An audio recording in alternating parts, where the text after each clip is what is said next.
Well, hello and welcome, everybody. It's Monday, May 31st. I'm Sandra Champlain, and we want to welcome you to a special event that we're doing with our friend Scott. I'm the host of We Don't Die Radio, a new show on iHeart called Shades of the Afterlife. And I wrote a book many years ago called We Don't Die, A Skeptic's Discovery of Life After Death. And if we haven't met yet, hello. And if we have, welcome back. I know we have people watching us live and watching on the replay. For the past 13 months, Scott and I, and many of you, have been together on Mondays for a monthly course that we offer.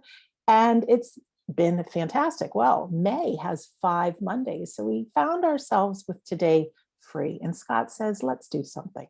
Let's do an extra class for everyone.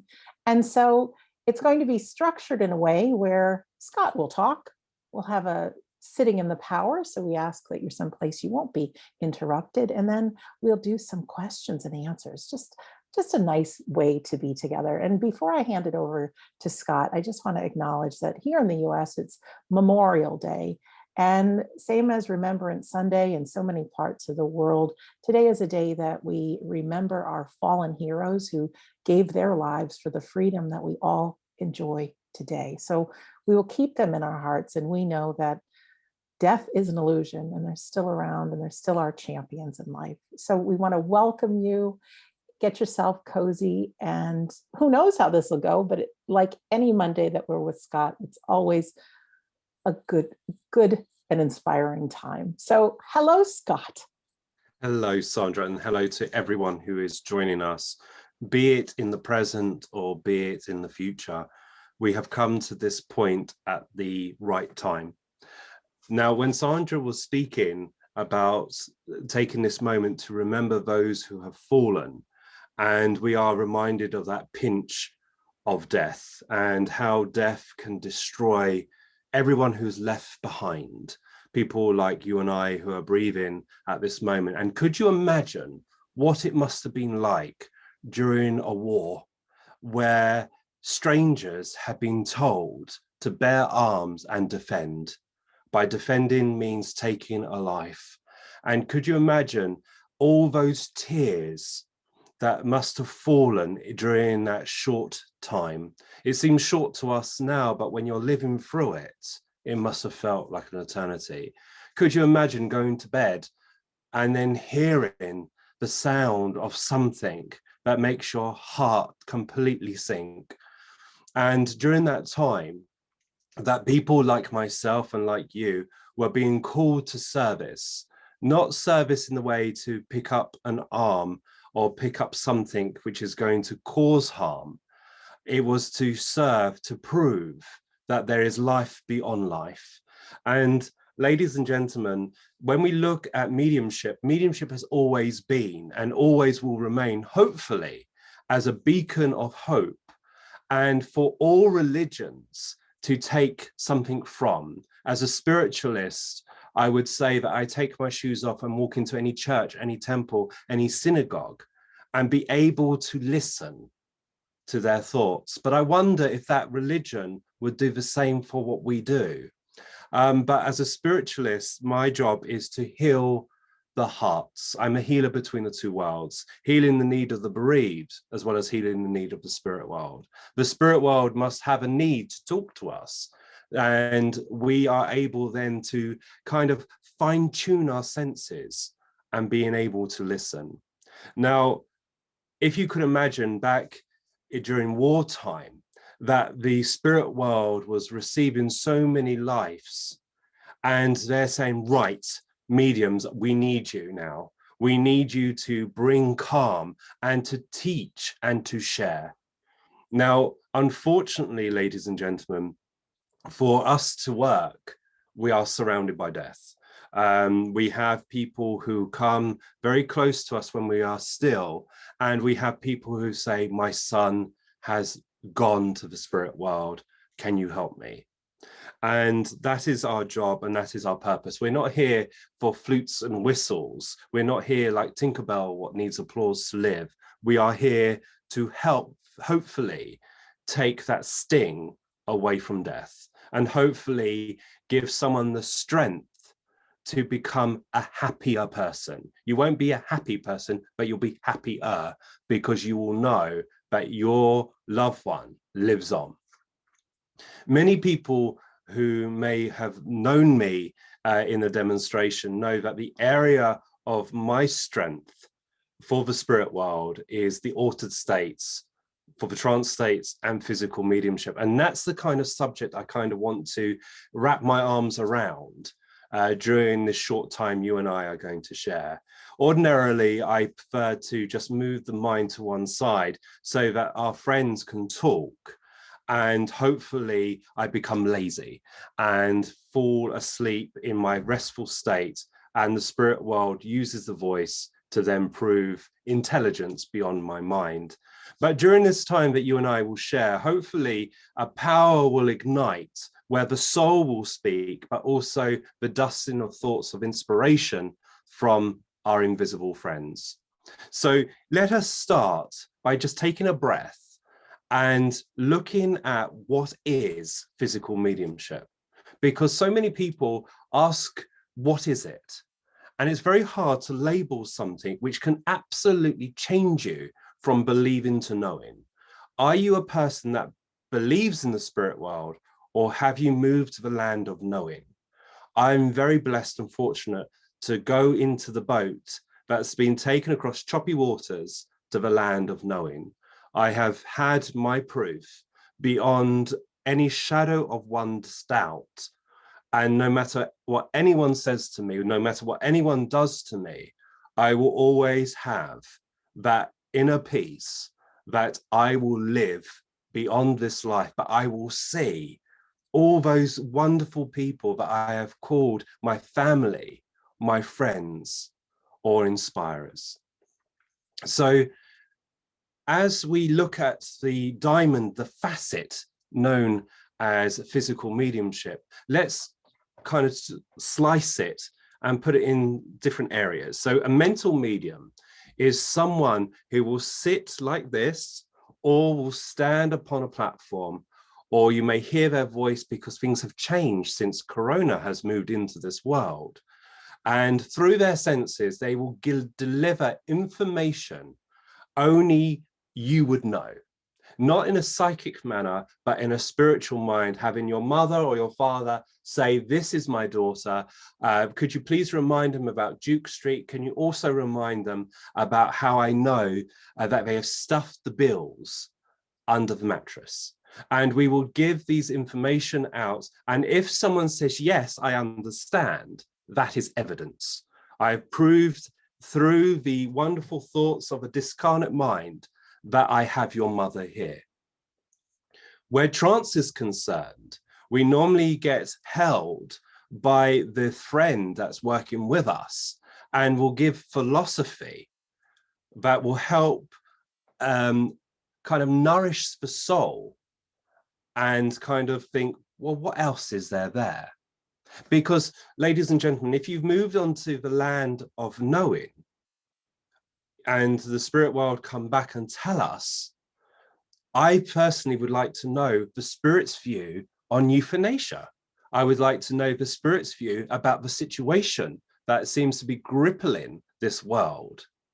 This coronavirus seemed to be such a violent character, but in actuality, it's actually brought us together. From a dark day, we have united as one. So, and also we've evolved. You and I, who are workers of the spirit world, we've had to adapt to talk to a object, and hopefully these words carry some form of intelligence. Now, moving into a physical medium walks through the altered states and trance states. And then as they are subdued by this wonderful power and the thoughts of eternity, it causes a reaction. And this reaction allows the body to release a kind of gas. And as the gas is released, the spirit world adds something to it, and it becomes solid as I'm looking at you now. And the spirit person is able to step into it, cloak themselves in it, to make what is invisible visible, what is silent being heard. And you're able to touch the hand if they touch you. You'll be able to have a conversation with your loved one. And the medium will not be kind of fluffing the information. It's a much more clearer channel so that the information and the loved one can talk directly to you. But there are stages of development that takes place as the medium's mind unfolds to its potential. So physical medium can sit there, and under certain conditions, you will hear the voices call out. You will hear the sentences being shared. And if they are able to move from direct voice into materialization, you're able to then have a little squeeze when the arms wrap around you. And if you're invited, you're able to then hug back. Now, in the modern world in which we live, and if you're watching this in the future, hopefully we've evolved even further. But in the modern world in which we live, physical mediumship has kind of turned through stupidity of other people and through misunderstanding that physical mediumship may not be unfolding how it should. And the potential has seemed to be stopped. And I think with Corona, which I may mispronounce because I've been calling it every other name, covert and all of this, but Corona has made myself look at my development differently, because as a physical medium, I need the power of people that sit and to give. And as they give and lend their psychic power to me, then that allows me to walk through the path of development. Now, because we're not allowed to share our houses with people, not when it was back then, maybe now, we've had to look at it. And I felt there's been an offshoot of the development. Instead of it being forced in this direction, it's now becoming something else. And hopefully that the mind of eternity is starting to reveal another thought. Like a tree that grows drops many acorns. Not every acorn will take flight. Not every acorn will fall into the soft dirt. It may fall into the river and be carried to a different place. Now, there's a lot of worry that I hear about the development for yourselves. And I have to take a moment to kind of pop something here, because I can't make you develop. I can't make you become a physical medium, in the sense of you have to have the power within you. And anyone can be psychic, because psychic is from soul. And then things change for mediumship, and you're born with that capability the same way you're born with the capability of physical mediumship. And someone like me, who has sat for a very long time, for over 24 years, and for that 24-year period, sitting and tripping up in my development, but I've created a power that if I am in a situation where we are able to hold hands or share thoughts with one another, we can lend that power so that you are able to sit and realize you are normal. And hopefully the development will be between you and your spirit friends. And that spirit friend will say, this is how I would like you to develop, instead of listening to someone like myself and saying, this is what worked for me, but it may not work for you. But I can give you my power, and psychically we can draw on one another. And hopefully that will increase the color of the auric field. Now, when we are looking at physical mediumship, we need to be able to identify the physical medium. And normally, for myself, we must see the color red within the auric field. Now, if you are a muggle, a non-mediumistic person, red can be a different interpretation. But when someone is sitting in their power of development, we are looking for that color red, of how it fits within the cascade of the auric field, the many layers. So I look for the color blue and I look for the color red, which when red and blue come together, there is purple. And I need to see where it lies within the layers of the auric field. Then I can see there may be potential there because they have the mediumship and they have the power. So physical mediumship may grow. So for someone like me, I am here to reassure someone that as you sit for this wonderful intelligence, go back and listen, go back and feel that gentle drop of their thoughts. Will there be rises within the development? Yes, there will. Will there be fall? Yes, there will. Will there be times when you become a diva and throw your toys out the pram? Yes, I have been there. But the spirit world will then gently nudge you and say, it's not about you. It's about all of us. And I am just someone that is able to become simple within mind so that the spirit world can then be used in the opportunity. So when we look at development, ladies and gentlemen, of physical mediumship, if you could imagine that a group of strangers come together with no expectation besides, I want to lend my time to the spirit people and ask nothing in return, to create a harmony.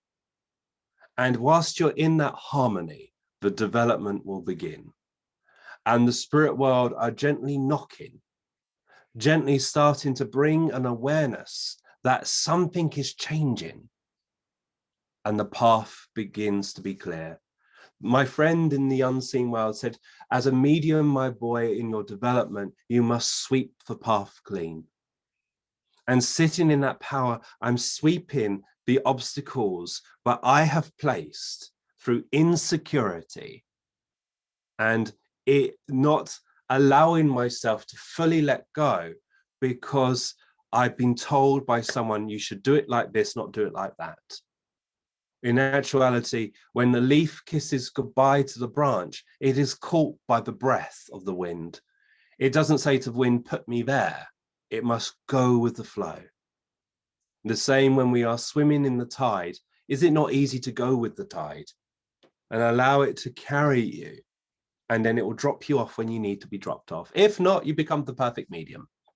And when I say that, I hopefully that you take it in the spirit that I share it, of my dark sense of humor. So, ladies and gentlemen, in order for us to do our work, you've got to be normal. You've got to have a sense of humor, but know when you are walking the jokey path or doing the serious business.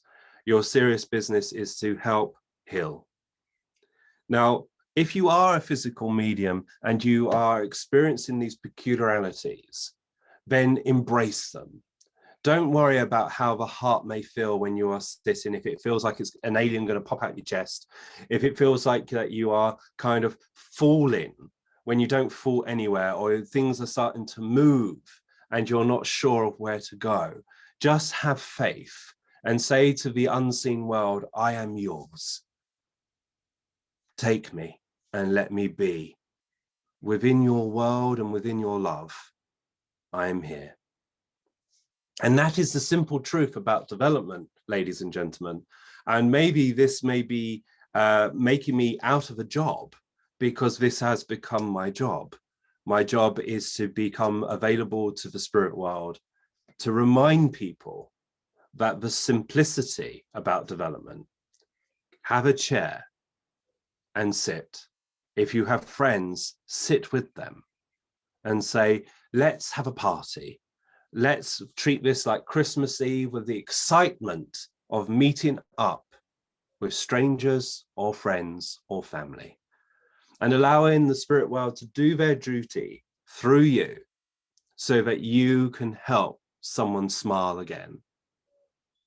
I was very much inspired many years ago when I went to America with Sandra, and we went to a conference and it was Helping Parents Heal. And it's a wonderful organization which none of us want to join. No one wants to join it. I have to tell you, I don't want to join it. I don't want any of you to join it. But unfortunately, if a family member, which happens to be a child, moves from this world to the spirit world, Helping Parents Heal is an organization for you to sound off on. You know that doesn't matter what you say, people are going to understand. And this lady came up to me and said, Scott, my son passed away. My husband then passed away within weeks. My sister then passed away. My mother then passed away. And within 6 weeks, 4 immediate family members had transitioned to the spirit world. And it took my breath away because she said, but don't worry, don't feel sorry for me. And she had had her proof. She said, I was preparing to kill myself and then I had my proof. I know that my son lives on. I know my husband is there.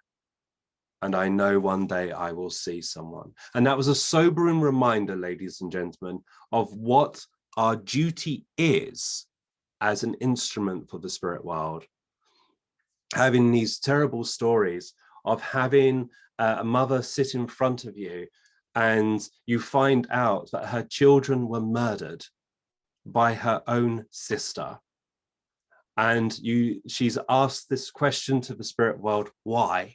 And the medium's mind has to move and give proof that their children are safe, the children are well, and you work hard and dig deep to ensure that that person who has entered broken leaves a little bit more lighter and not to do anything stupid.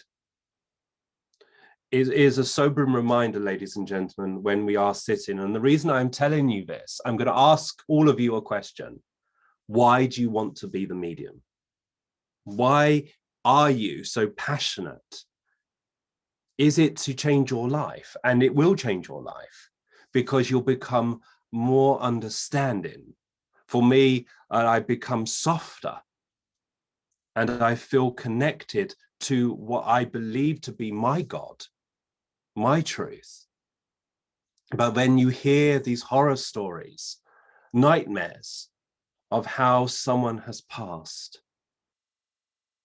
and then you are reminded of the gifts you have been given and the gifts you must share. But not everyone wants to come and sit in a darkened room with a person like myself. They find it more comfortable sitting like this or sitting with a medium that shouldn't charge the earth, should be there for a person, because you're not charged for the gift, you're charged for the time. The gift is part of the soul. And ladies and gentlemen, if I was to ask you that question again, why do you want to be a medium? Your answer should be, or could be, my soul has told me, and this is what I am here to do. And if the soul has given that thought, then you're already developing beautifully. Try not to allow your ego to be more hungry, but never full, and never allow yourself to become like Tinkerbell that needs applause to live. You are someone who can heal. So how do we develop physical mediumship? Besides what I have already shared with you, having a group of people with patience and with love, without forcing and saying, just sit and allow us to build a fragrance, an atmosphere, so that our friends can use. And then slowly the medium may feel a little bit tired, a little bit dizzy, a little bit peculiar. And then all of a sudden it feels like jet lag takes hold. And you just feel you can't keep your eyes open anymore. And then slowly you will fade away. And as you fade, the atmosphere around you changes. The circle continues to provide good power. And the spirit world must become more used to you as you become used to them. And hopefully over time that they are able to remind all of us how close they are by the simple raps or taps. And then those raps and taps develop to a moving of an object, an atmosphere crackle, and then a voice is found, be it through the vocal cords of the medium in the trance states, or with the independent direct voice, which is made out of the ectoplasm that pours from the medium. I cannot develop without the kindness of people giving up their evenings to say, I'm here because my soul has told me I'm here to serve. If you are not the medium, then you'll enjoy the rises and falls of the development. The medium, you're going to have to work your little socks off to get yourself out of the way. You're going to fall asleep and objects around you will lift. Voices will be heard. Miraculous things will happen. And you'll be blissfully unaware. You come back and your circle is gaggling and giggling and excited. And you're saying, what's taken place? Oh, you wouldn't believe it. Then don't tell me. Because don't make me jealous. Because, ladies and gentlemen, you are becoming a pane of glass for this light to shine through. Now, of course, when people are developing, at what point do you open the doors to the public? Well, that's down to the control, the voice of many that is working through you. Have we gone too far when mediumship has changed, where someone is developing and then they're being told to go on platform too soon? Or they start to speak some kind of dusting, but we haven't interpreted, is this the soul speaking in inspiration? Or is it the discarnate mind of entrancement, of an intelligence beyond the medium's mind? And then they go out too soon and they haven't cultivated the power so that they burn out quickly and they cannot maintain that platform that our friends deserve. So years may pass in your development and you may become confused.com with the idea of hearing, sitting for the power versus sitting for meditation. Meditation is a different path, even though the destination may be the same. But when we meditate, depending on your mindfulness, depending upon your practice, you can find answers from your soul and it will focus you. But sitting for the power develops you. It grows within you. And it's being aware of the soul's power within you. And that kind of pulls back the curtain, opens the door for you to work. It allows the light within you to shine so that the unseen world can work with you and you can do your duty. I remember so many times of sitting thinking, I can't meditate. It doesn't seem to fit well with me, especially when the person teaching us is teaching us from a book where 2 pages stick together and they take you to a place where you're just about to cross a bridge and then now you're in water and then you hear the pages being unstuck and she went, oh, gone too far. And that will just completely miss. And I would sit there and I would be exploding with laughter because this wasn't being moved by the power. The power is you going beyond the layers of communication and being one with all life. For me, it feels like everything around me is connected to me, but nothing is loud. Everyone just understands. It's like sitting comfortably with someone that you trust and not have a conversation. And that is like water being absorbed like a sponge in your being so that you can then share. Don't get me wrong, I get a little bit frustrated when people's misunderstanding, when they say the power is leaving me. The power can never leave you. You leave it, not it leaves you. We've become a society, ladies and gentlemen, I'm sorry to say it like this, but we blame the spirit world for our misunderstandings. We blame the spirit world for us saying that wasn't a good demonstration because my friends weren't there. Our friends are there. We just haven't cultivated the power. And that's what I'm referring to, ladies and gentlemen. When you are working, you must be able to sit in the power, preparing yourself so that you become the pane of glass, which has been wiped clean. It's squeaky clean. There's no finger marks on it. There's no smear marks. There's no one pressed their faces against the glass. It's completely clear. And every time you sit, you wipe it clean so that our friends are able to move through it. They're able to shine that light through it without any sticky fingerprints. So, ladies and gentlemen, as you develop, wherever it may be, you must cultivate the power within you. And as you cultivate the power within you, that's when the development will take flight. You won't have to worry. You won't have to travel across the countries. You won't have to do Skype.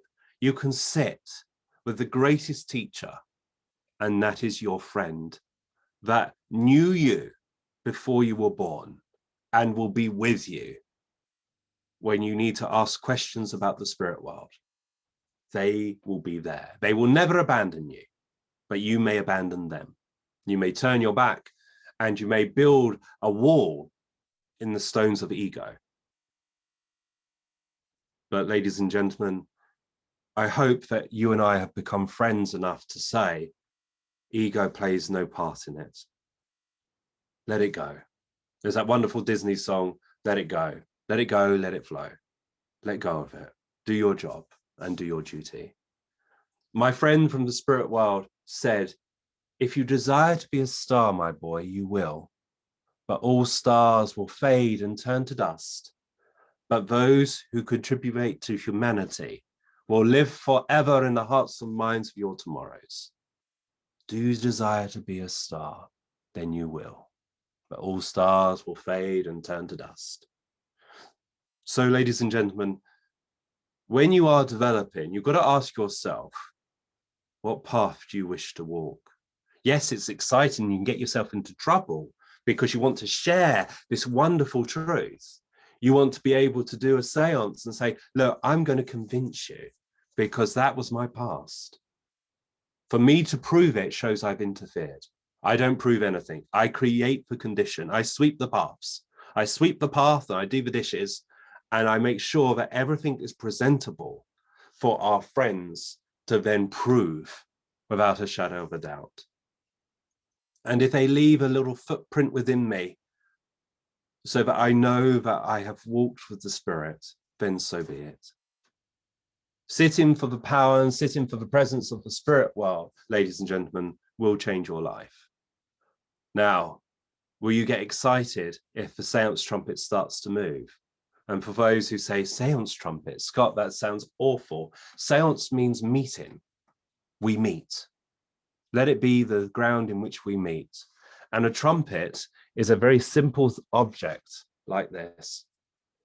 And we place it out because we've been instructed by our friends, put this out, but forget about it.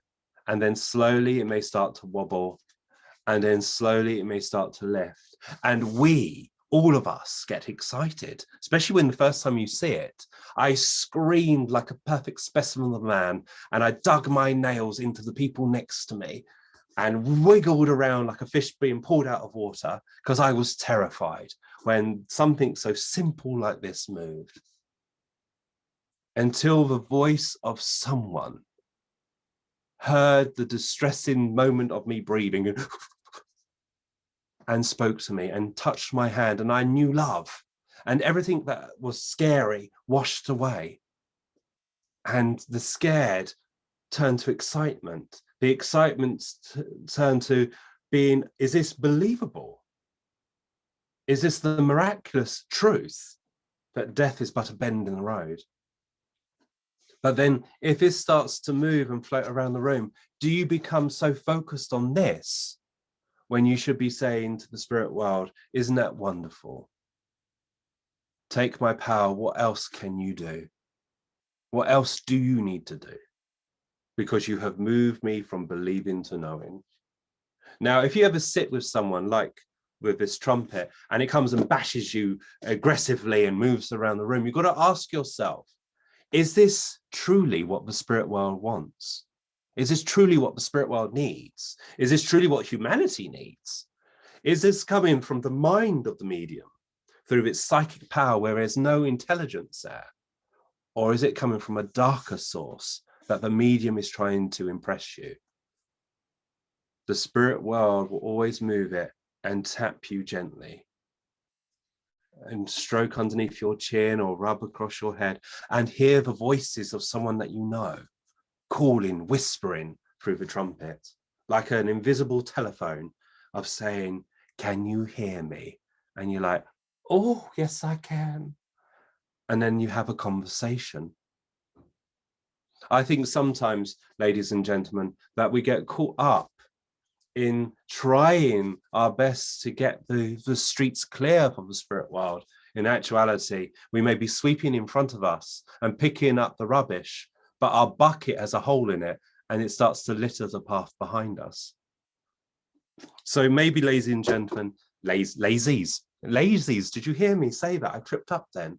But maybe, ladies and gentlemen, that the art of development is just being happy to sit and see what occurs. Could you imagine, as I said to you at the beginning of this statement, if you were one of the first of the pioneers, who did they have to turn to? They didn't. They turned to the spirit world. And we who follow behind them, maybe, or dare I say, become lazy and say to a medium, how does it work?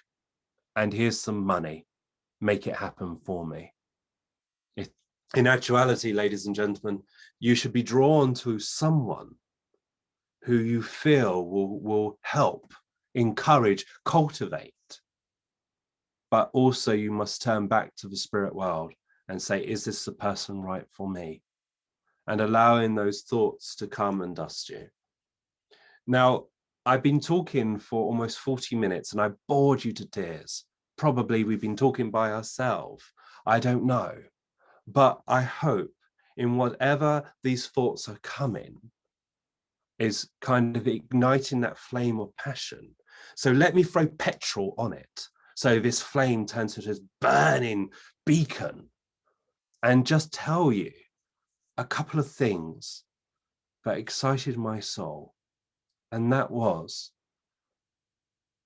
a lady who I've known very, very well was sitting next to me. And I was holding her hand during a seance. Her husband was too down from me. And then all of a sudden, you heard the footsteps and you heard, without a flicker, her name being called out. Being called out and saying, it's your uncle, and it's your Uncle Ted. Hearing the lady next to me going, oh, how lovely. Oh, how are you? And having a normal conversation backwards and forwards. And then hearing, I have the cat. And then from the materialized form of our uncle that has walked and stood in front of us, a cat has jumped and landed on her lap. And how the cat starts to kind of pad and then has jumped on my lap and started to pad my knee. And Uncle Ted has got hold of this lady's hands and talking with great detail of memories only her would know. The cat jumping on the floor and starting to walk around, knocking over the trumpet. The spirit boy who was in control of the situation, running out the cabinet saying, get back here. So having Uncle Ted talking, having the cat running around, having the spirit child run around trying to chase the cat. It was heaven for me and for everyone who was present.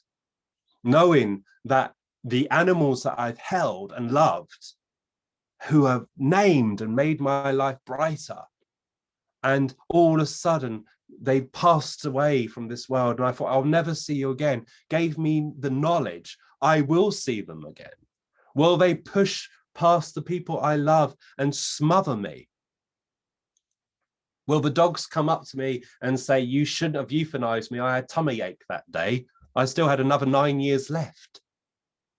Or will they turn around and say, I knew you loved me, and let us continue this journey? Wouldn't that be lovely, ladies and gentlemen, to know that our animals are still there? To have the drag queen, Dolly, in all her finery, walk out as big as a house in all her dresses with her wigs, walking out, stomping round the room, talking to you and I, making us laugh, creating this power and say, now I must work. Come on, come and talk to them. And hearing the loved one call out, hearing someone going, oh my God, is this really you?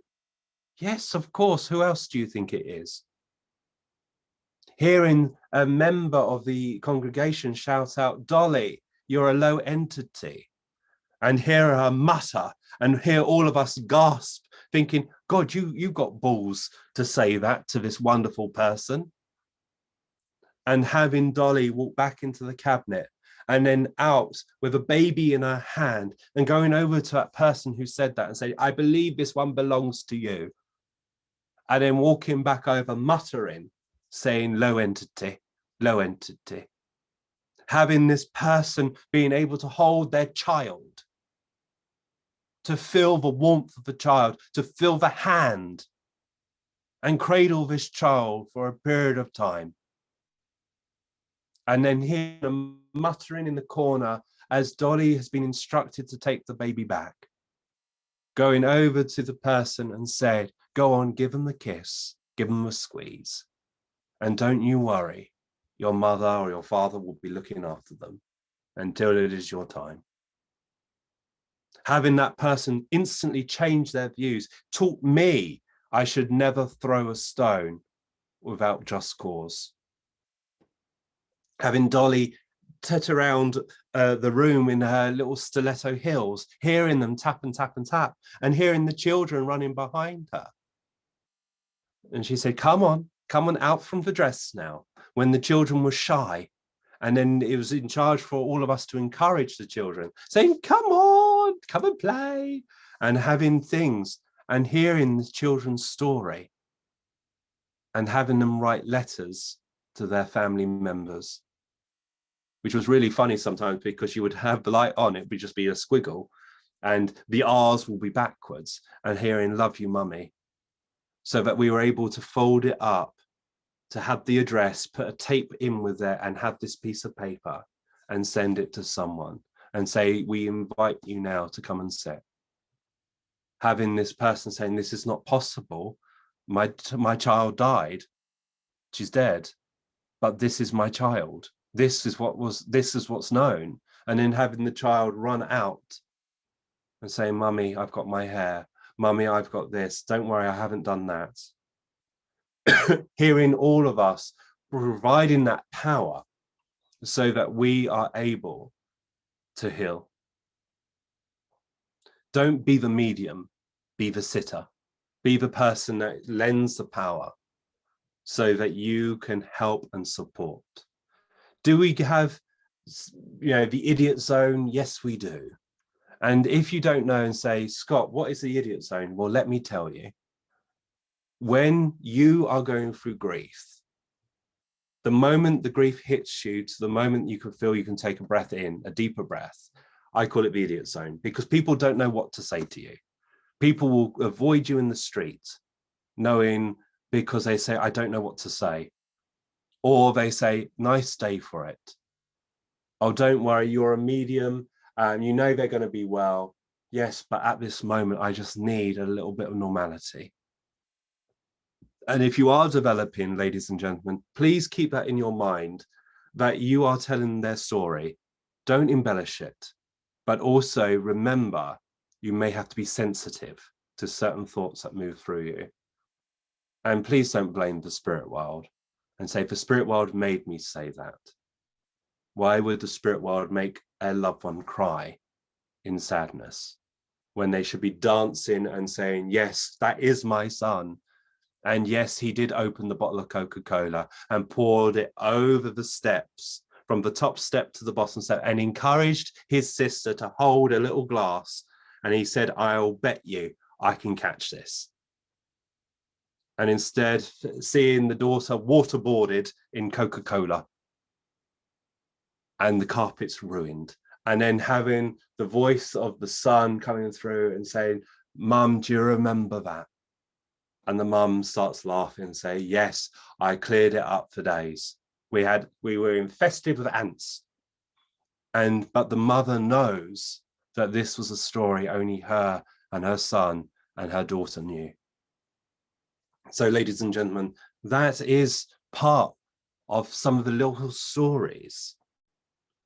Having Dolly bring her friend Fat Bunty, and Fat Bunty was known as one of the biggest drag queens of 24 stone during the war. And when they were demobbed and they were doing shows like Soldiers in Skirts, Dolly materialized with Bunty.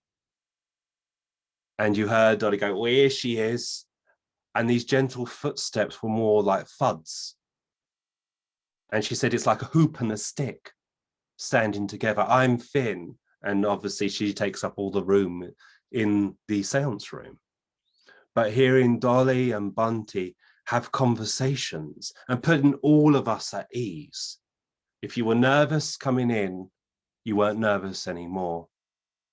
They built up this wonderful presence. And then he said, "Now it's time for us to work." Having the loved one after loved one after loved one, having this moment of being reunited in this moment of joy.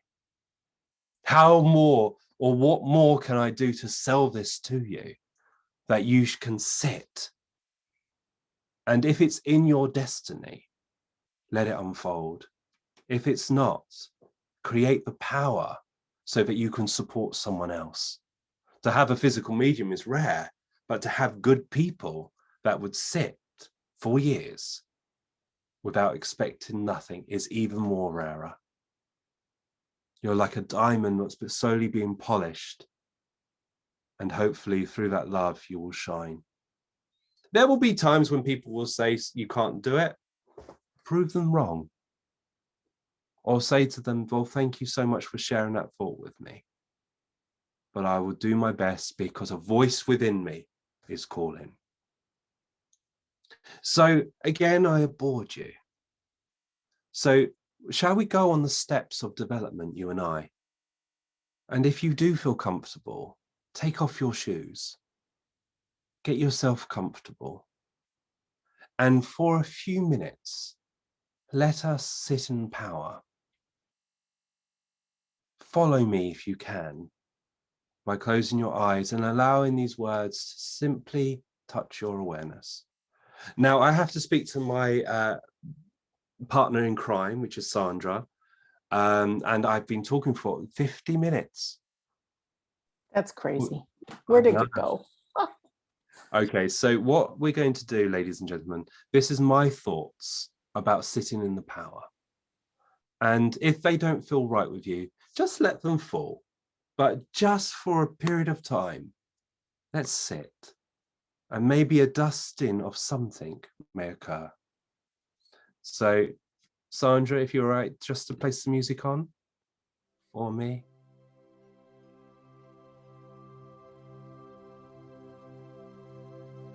Okay, what you should be hearing is a sound, besides my voice, of course.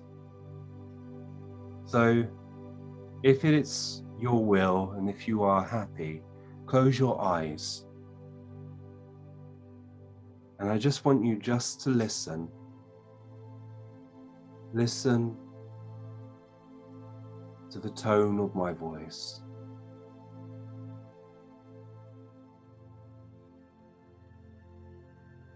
And I'll ask you to feel the gentle beat of your heart.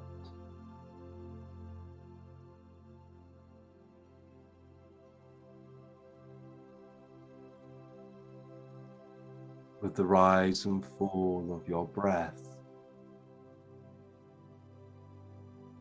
Begins to dust your mind in peace.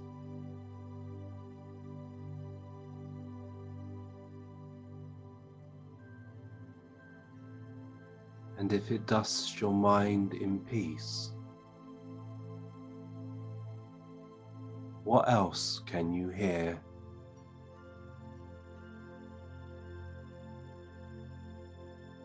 Is the window of your room open? Do you hear the sound of the birds? Or the sound of the traffic? Or voices in the distance?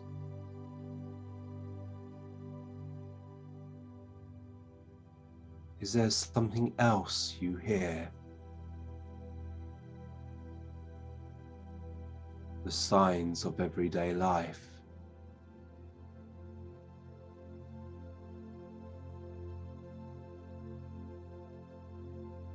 No matter what comes and goes,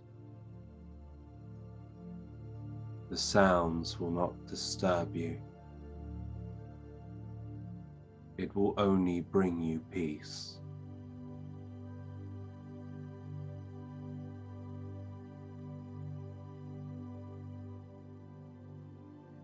As you listen to your environment,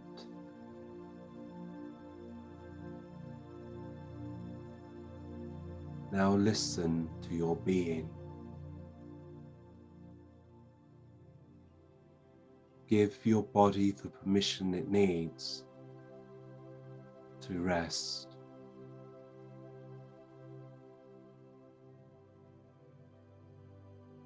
For the aches and pains of life to fade away.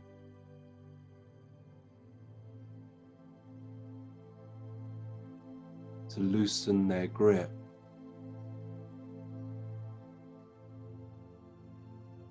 So you can feel at peace.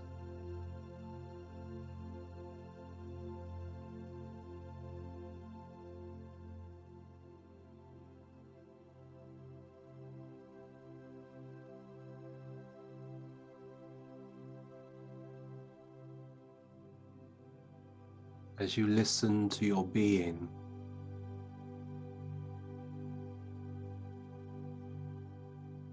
allow my words to meet you.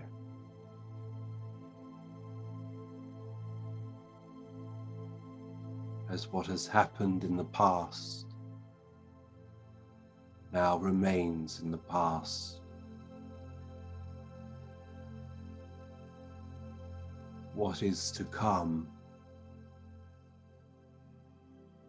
will be there upon the path when the steps are made.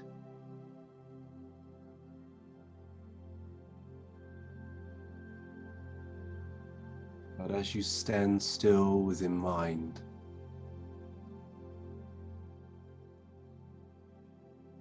become free from distractions and desires. Become free from fear and doubts.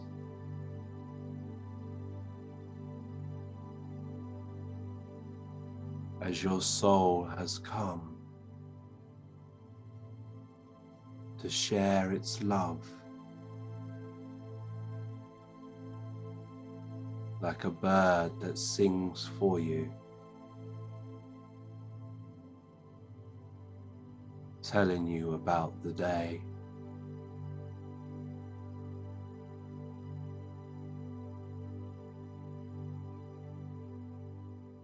As you breathe again,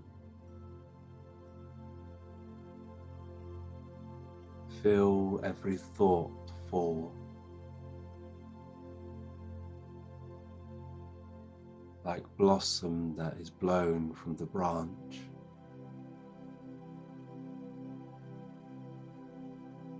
Like leaves that dance as they fall to the earth.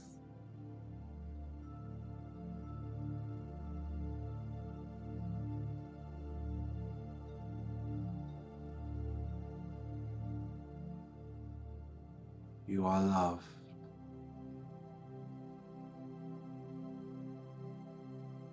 Loved by people who have held your hand.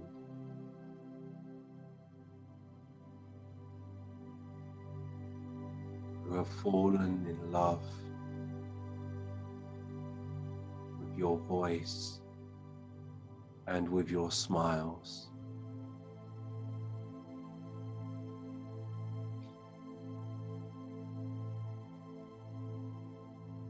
And as these words slowly rest,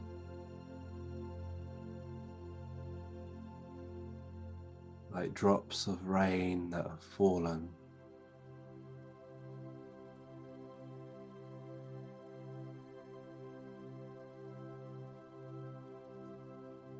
you know,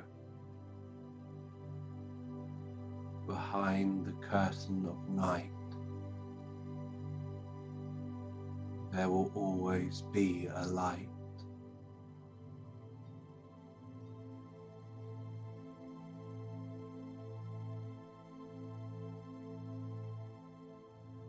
As you are moving into your power,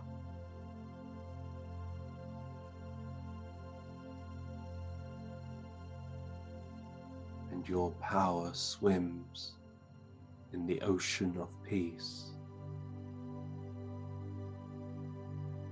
like a drop of rain that melts into the lake, no longer a drop of rain,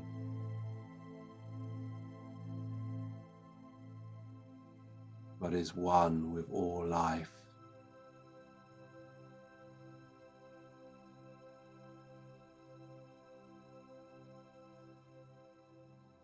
Like the life that is in water.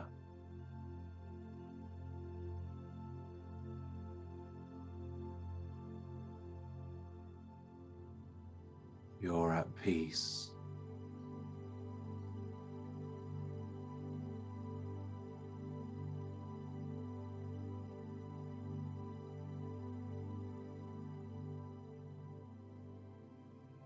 So at this moment, as these words continue to slow,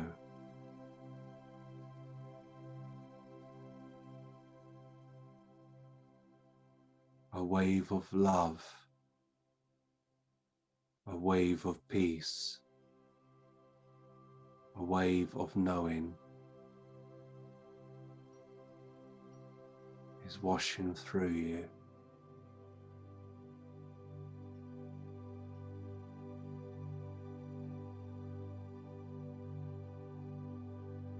Move with that tide of peace.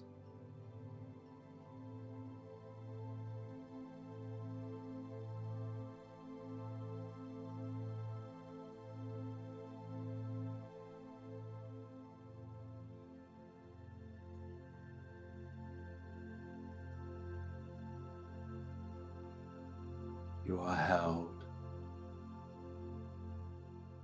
and you are loved.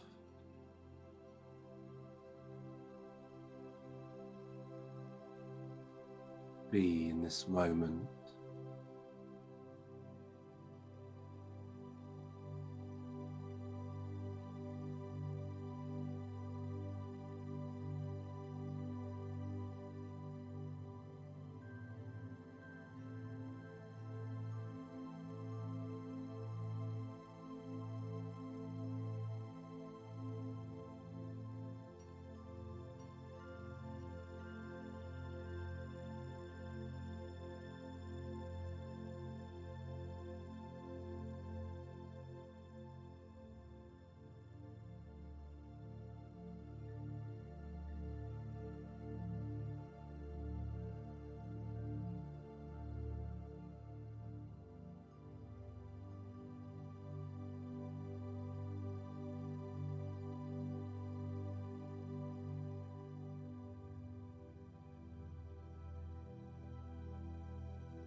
Just for this moment, you begin to escape and enter a world of peace. You step into the stream of power that has trickled in your awareness.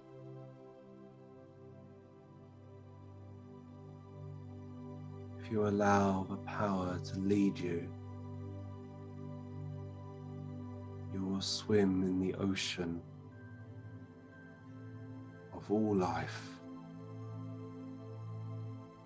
or you climb the steps to the altar of peace, so that your soul can reach out and speak and be heard, but has the graciousness to listen to those who are not dead, but have only lost their voice.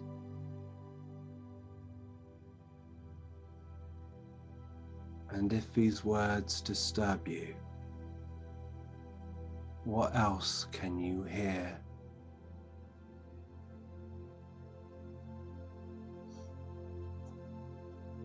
As your breath may deepen, your thoughts may strengthen,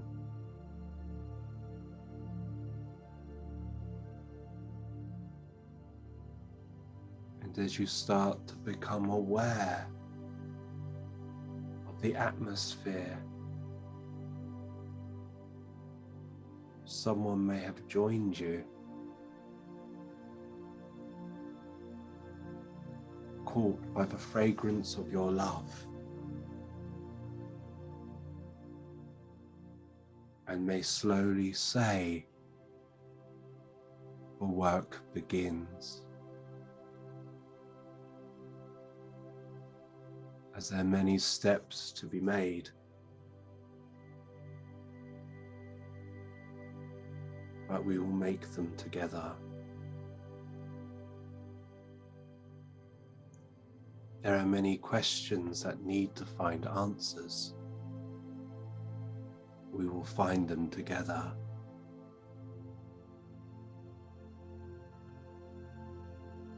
There are many strangers who are to become friends. We'll meet them together.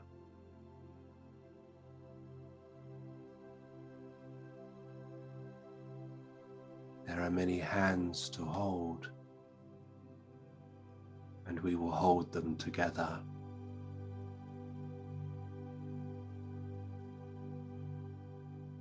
These are the promises which will be made as you move into your awareness and into your love.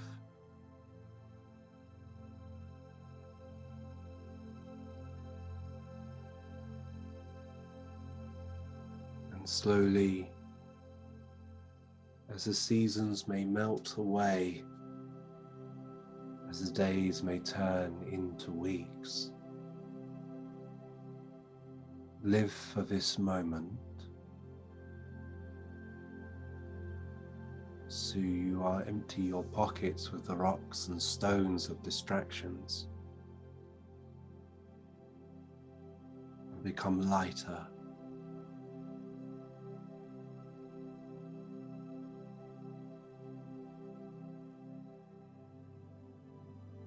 So begin to deepen your breath.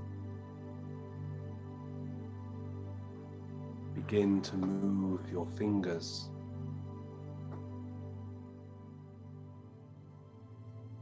And if you are ready, you can open your eyes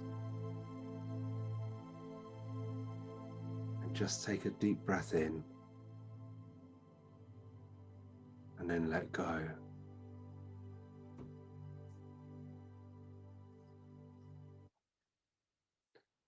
Understand, when you sit for power, you're not doing mediumship. You're filling a lake of awareness so that you can go and sip from it when you're ready to work. When you're sitting for physical mediumship, you're not following that thought. You should do this before. So you make yourself more presentable spiritually. And then when you sit in your gatherings, the spirit world are able to work with you. We have a funny thing around us, which can tell when people are lying. It can tell you when someone is pregnant. It can tell you the story of their life and their family's lives, and that's called the auric field. The auric field is the emanation of the soul that has moved through the layers into the physical world. And as a medium, we are there to make it more spiritual. As a psychic, we can read this. We can find out everything about someone without even talking to the spirit world.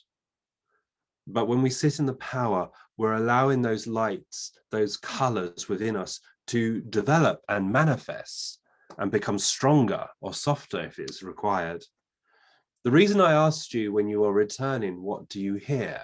Sometimes as we start to move away, back into the here and now, we may become aware of a spirit world because we've moved through that layers to consciousness. And that's when we can have a conversation. Sometimes when you're sitting, I have found people call my name from the spirit world, and it makes me jump.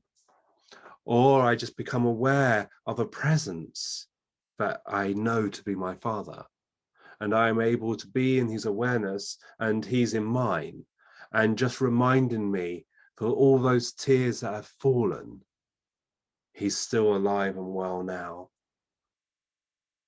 So the path of development, ladies and gentlemen, is being one, but making sure that the atmosphere around you becomes as spiritual as possible. Now, some of you may disagree with me, then that's absolutely your right to. But remember, we are all unique, and this is my peculiarity that has made me become aware. And remember, I can't make you do it. I'm just sharing or being a someone like a barrister that is kind of presenting a case, and you are the jury to make up your mind if it feels good or not. I would never tell you what you could do or not do. I'm only here to help you to find your own way. Now, once again, we are reminded that I've spoken for over an hour and 20 minutes. And when I move you back to the hands of time, I'm bringing you back to the present. If you have felt this hour and 20 minutes or so has gone quickly, you have moved into your power, which means that you've moved into the presence where time has no value. If you felt these hour and 20 minutes has gone quickly, then that is what it's like to be in the spirit world. The spirit world has no time. For us, we are punished by counting the seconds, which turn into minutes, and the minutes evolve into hours. But for them, they cross that stream into the spiritual world, and before they know it, you're over. So they don't grieve for us, but we grieve for them. My friend is reminding me about grief, and it's the shadow of love. If you love someone and love someone so much, you will know grief. It is the most painful. And now I'm preaching to the converted. You all know what it's like. You have walked that path, and some of you are still walking it. And a medium can lighten the load, and that can be your gift to someone else. A medium, I suppose, is the healer, but healing is just listening, allowing someone to have that moment and saying, this is too much for me. And for someone to say, let's sit and talk this through. And let's not break down the wall, but let's just take a brick off.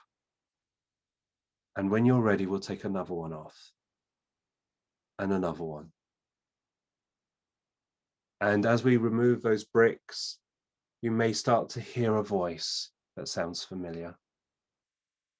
Or if you can't hear it, let me be the voice to share it. So during this time that you and I have shared, now, if you're on Facebooky, I can't see you, unfortunately. And if you're on Zoom, I can't see you. But Sandra has kindly put this together for us to have a conversation, you and I. And you can ask about development. And I'm not saying I know the answers. I'm not going to say you're going to like my answers. I'm just saying, when you ask me, let me see what it feels like and let me give you a response, if that's okay. So Sandra, can I hear your voice first of all? Yes, of course, my dear. Thank you. Have I bored you enough yet? No, this is why people like our Mondays so special. They're so special because it's similar to this and we get to sit. So would you like a question? I would love a question. I don't know if you're going to like the answer though. Oh, well, let's find out. Sarah asks, this may have been asked already, how does one develop online for physical mediumship? If you want to serve spirit and are committed to, how do you know what type of physical mediumship ability you will develop? Well, I have to say, let's not label it. Let's just say it's a journey. And I'm lucky enough during my development to have signposts of greater things to come. And then Corona came and it forced me to stop. And I felt stagnated. And this is when Sandra has been very kind and has allowed me to work with technology that I don't understand. She understands it, I don't. And I'm allowed to waffle. And so sitting online causes discipline for you to sit. We meet at this time, at this place, and for 2 hours, I want you to close your door and don't allow the kids to disturb you. Don't allow Mr. and Mrs. Doubt to move in within your mind, and just be present in the now. And you would sit and you would then make your connection with your soul and allow the spirit world to lead you. But doing a course is only successful if you're going to continue in between our meetings. So for myself, I sit every day for my power. Now, I have to hold my hands up. The past few weeks, I haven't sat every day because we are reopening our diner. So we've been very busy trying to sort bits out and we had a tremendous leak. So I've said to the spirit world, I'm so sorry. But I promise you, once we get through tomorrow, I will be more available for you. I can take that distraction what I have and sit. Now, some of you may say, Scott, I don't have a circle to have power. Well, Mona van der Watts or Rona van der Watts, depending on where you're from, developed independent direct voice by herself, by sitting disciplined for 7.5 years in a cupboard under her stairs. And the voices came to her and started to speak. She went through tragedy, yes, of course, and became very depressed. And that's why she hid herself in a cupboard. But from that trauma, from that disaster, from that darkness, there was growth and there was light. Now, I'm not saying you have to go through trauma for your gifts to unfold. I'm not. But I'm saying having an opportunity to escape is where the gifts will unfold. So I don't know if that's helpful. Well, I think some of these questions are going to build on each other. Oh. From Dana writes, I received my Scott Milligan trumpet and I'm over the moon. Can you speak a bit on what someone needs to do to start sitting? I am sitting with my partner and we sing and then we quiet and then quiet. We open and close in prayers. We are doing it on a regular weekly basis. Yeah. So how can you improve on that? You're starting to lay the foundations of sitting. Now, put the trumpet to one side for a minute. That's only just an object. What makes it special is allowing it to become the extension of that power and being used by the spirit world if it's there to be used. Now, when you are sitting with your partner, you should have the love. And yes, quite rightly, you sing to create a happy atmosphere. And you create that a happy atmosphere. And you will have times when it goes quiet because you must listen to the silence. And the spirit world behind that curtain are preparing whatever they need to. Now, for myself, I sit in total darkness. Because I go back to where creation started. And as we sing, we start to see what I like to call jellyfish, but it's like smoke that can be hinted in color. And that's the atmosphere changing, that's power building. And you're making that available for the spirit world being charged, and then they may use it. And as quick as it comes, the quicker as it can go. Sometimes the spirit world will withdraw quite quickly, and they've said, job done for today. Now, you are sitting regularly in your group to create the power, which is marvelous, but you can also sit by yourself to prepare yourself spiritually so that when you come together as a partner, you've already started to develop self, and now you're developing the circle. My job in circle is merely to be the light bulb, but my circle is the power that makes the light grow. So I'm just the element that it passes through. And the spirit world are like moths to the flame. They either draw close to that light, or they turn around and say, not today, can't have you, which they will never do, but I'm just trying to make it a bit more happier. But they will do that. But sing as much as you can, create a power, never talk about politics before, never watch the news before, because it creates a heavy atmosphere. Tell gossip after the circle, never before the circle. Okay, here's another one. This is from Diana. Normally, while sitting in the power, I go out and remember nothing when returning. Marvelous. The last several days, I've experienced a difficulty with my brain letting go, and I'm fully conscious throughout the hour. Should I consider that's a normal step in development, or may there be something else going on? I would say it's a normal step. There's sometimes I'm very much out of it, very much I'm aware of it. And it may be just that how things are happening. Now, we've got to consider at this moment how your life is. Now, if you have distractions like myself, trying to open this diner when I had the ceiling collapse because there was water pouring through it, that was my main focus. So when I tried to quiet my mind, I kept on hearing drip, drip, drip in my mind and taking me back to the leak. Now, I could have meditated on that, which would have brought me inner peace, but it wouldn't develop me or train my mind to move it to one side. So when you sit in power, when you're feeling that you go out of it and you're not aware of anything, as long as the breathing hasn't changed, then you've moved into that awareness. Now, if the breathing has changed, if you're lucky enough to sit next to someone on the sofa, and then all of a sudden you hear them going, and you look over and you see them go, like, they're falling asleep. If the breath comes out of its alignment, you may be moving into your physical sleep. If the breath remains at its normal rhythm and you're feeling yourself black out, or use that term to help explain it, then you've gone into your spiritual sleep, and that's your spiritual power. Very good. Elizabeth asks, I am about to begin to learn how to connect with my son in the spirit world. It is a 6-hour course over 3 days.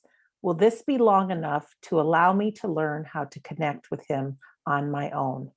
I would really love to say yes, but unfortunately, and I'm saying this with the most gentle heart, we can't learn mediumship within hours. It's a lifetime.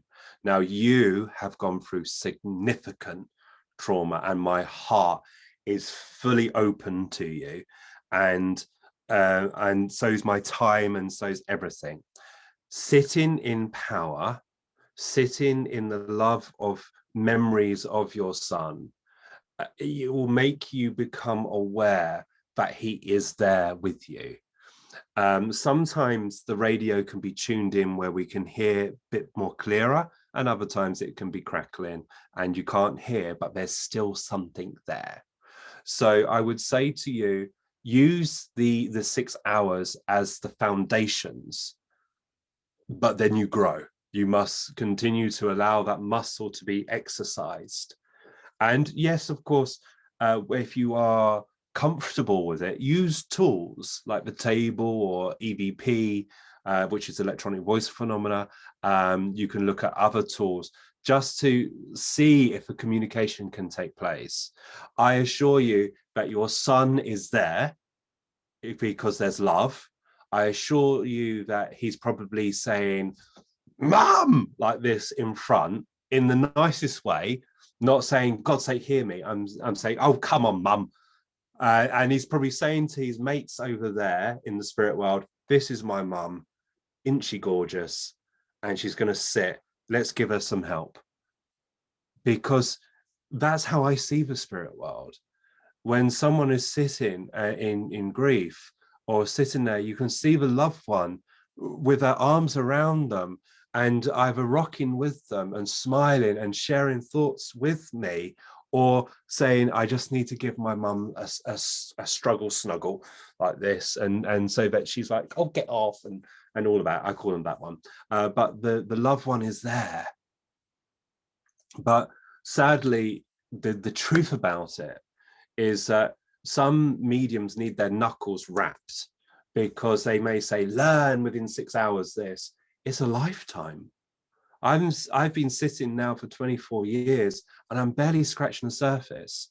There are some mediums who do seem to move quite quickly, especially the wonderful Paul Jacobs, Mavis Patilla, Eileen Davies, Gerard Smith, to name just only a few. Now, they're probably going to say, "Scott, it wasn't easy," and quite rightly so, but their gifts matured. And then there's all this background work that they did to learn and maintain, and they're outstanding mediums, outstanding. And we talk about wonderful mediums of the past, they're wonderful mediums of now. And they will continue to help people like all of us inspire to listen to the spirit world. But anyone who's listening to this and saying, "I'm going to do the course because I want to be with my loved one," let me be the sobering reminder in the nicest possible way that your loved one is there with you. And we just need to tune you, get you just aware. I remember when my father transitioned, and grief created a fog around me. And it was very hard for me to become aware of the spirit world because I was too angry, because that's one of the stages of grief. And in my dreams, I saw my father in music being played, reminded me of happier times. And those were the chinks of signs to say, "I'm still there." And it became a little bit lighter. And then a medium says, "I have your father here," and gave me wonderful proof that made my heart start to say, "Actually, I do know he's there." And then that's opened me up to the information of his memories.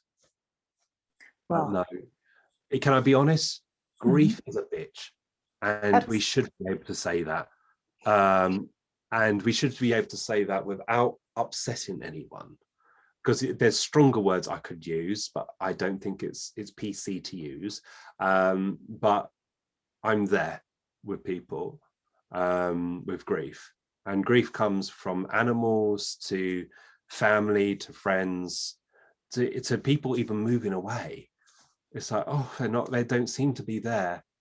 But I'll have a lovely phrase that my family members have all moved to Australia. And occasionally they pick up the phone and let me know that they're okay and tell me a story. And I bore them to tears going, "Oh my God." Well, that goes hand in hand with Kevin's question. Does being a medium change the amount of time of grief or effects of grieving because you are aware that your loved ones are not really gone, only of the physical? I have to say to you, many people think I'm hard-faced. I sobbed like a baby and I wailed like a banshee when I knew that my loved one was transitioning. And at the event, I was aware of signs that he was going, especially my father. The Rottweiler went which was Houston, went onto the hospital bed and put his head down. Houston had been gone a couple of years beforehand. I saw my dad's mother on the morning outside where the attack was going to happen. And she had been passed for over a year. And so there were signs, but I missed them. So I got angry because I wasn't listening. Again, I was too distracted because we were opening up the diner. So I felt when the funeral was happening, I felt everyone's pain. And that was overwhelming. And that was even more this barrel of grief that had fallen on me. And then anger came back and so on and so forth. But we still weep, even if we're mediumistic or not. But we have an opportunity to kind of try and sweep that to one side and say, Dad, are you there? Because I really need your thoughts now. And we become aware of Nan, because Nan may say, look, let me lay the table for this gathering. Let me put the pot of tea on. And Nan comes in and has a little communication. And then all of a sudden Dad turns up and says, sorry, I was having a shower, a little bit late. How are you doing? But it's still, there are times it pinches, anniversaries, oh, Christmas, oh. But we know that at Christmas, Dad's at the table. We know at his birthday, he's there. As I'm talking now, I can feel him here, but I'm not engaging in conversations. But he's just reminding me, oh, you silly, I was going to say the S word then, silly so-and-so. I'm here. What you doing? So yes, grief still gets us, but we can have a way of trying to get over that hurdle. Thank you. There's another Diana who asks, is it possible to still develop with the course if you cannot be present for the course? I live in the US and work 9 to 5 weekdays. Oh, God love you. Yes, absolutely. But remember, it's the discipline. I have this phrase, which was given to me, same time, same place, same people and harmony. And I got myself into trouble because I put it on Facebook as a kind of saying, and someone said, the spirit world don't need this. I said, no, the spirit world don't need it. But as discipline for myself, I need this. I need structure. I'm going to meet. I'm going to sit. I'm going to be in harmony. And it's going to be dedicated. From now until the job is done, I will meet the spirit world and sit in friends and the company of strangers and in love. So I would say, yes, if you're not present, that's absolutely fine. But you've got to make a discipline to say to your friends or to yourself, it's like going to the gym, isn't it? You can tell I go to the gym, not. But when we have these ideas, we're like, yes, we're going to sign up. Yes, it's going to be amazing. I'm going to be a Hercules goddess or god. And you start at the gym. You don't know what to try first. So you're going everywhere. And then you start it and you think, oh, okay, this is exhausting. I didn't know it was going to be like this. And then you say, I'm not going to do that. I'm going to do this. And you'll start to get to the point where you say, I'm not going to the gym tonight. There's something else on. But with the gym, if you start to persevere and push through this, oh, I can't be bothered, it starts to work with you and you start to feel it. Now, you may say, Scott, that's not how we sit going to the gym. No, it's the enthusiasm. When you start your circles, you're like, yeah, woo. And because nothing's happened within 6 months, you're like, oh, I can't be bothered now. But this could take years. If the spirit world's thrusting and banging and saying, we're going to do this, and they put all this effort into you, and then you say, I'm not going to sit tonight, they're like, oh, okay. But they'll still meet, but they need you present. So if you're going to make a commitment, you commit and you never let them down. Yes, and I'm the one who's behind the scenes. So after each class, I send the replays. And so you could sit after whatever you can. You have the replays for life. And we have a guarantee on all of our courses. If you're not happy, you get your money back. So it's a win-win. And you're part of a Facebook group right. We have a community. You've got to understand that it's an agreement between yourself, your soul, and the unseen world. And if you can't have someone like me nudging you and reminding you, you go back to the spirit world and say to the spirit world, how would you like me to develop? And for this time, I'm going to just sit in my power, and then I move my awareness to something greater. Very good. Deborah Lynn says, Scott, this is brilliant. As a developing medium, many times I've felt spirit and received hugs. In a class without the intent, I felt a teen jump into me to speak with his mom. Can you be a trance medium and be wide awake? Right. Can I just move slightly gently? And I know you use this word jump, and I know it's probably meant in a different way, but just for everyone's benefit, there's a lovely film called Ghost, and there's Whoopi Goldberg, and I love the line saying, Marley, you're in danger, girl. And you'll see her sitting, and she's talking to Sam, and this man jumps, and it seems to enter her body. As a trance medium, the spirit world don't enter the body. They enter the auric field, and through thought, they pass through the mind. Now, we can become the messengers of the spirit world, and we can become so aware of the presence, we can speak. And we're not in the trance state, we're in an altered state. And in that altered state, some information can be given. Now, as a trance medium, there's many layers to this. You have the light trance to the deep trance. And during the time of sitting, your mind will float between the light to the heaviest, and then backwards and forwards. And your job is just to go with that flow. Now, I have to say to you, my little lovers, when I sit, it's like I'm having and they're speaking through me. There's like a conversation in 6 rooms away from me. I'm aware of nothing, but I can't hear the words. And now I may fade out of it and become into the deep states, and then I'll move back to a form of awareness if something's really interesting. And when I come back, I won't have memory of what was said, but I have recall throughout the minutes and the hours that will pass. And it's like having deja vu, because someone will say, oh, Eric said this, and I think this sounds very familiar. And then I may have like a recall, but I'm not there in the presence. So if I don't upset you by answering this in this way, please take it with my love. It may have been an altered state, and the spirit world can't jump in. You can have spontaneous. Now, I remember my friend, Morning Star, was very close to me one time, and I heard in my head, boy become man. And I was like, huh? And I heard it again, boy become man. And as I thought of that, I was so aware of his presence, and it felt like he was physically standing behind me. And I was at work, and I was on customer service, and I saw this really disgruntled man walking towards me with a toaster.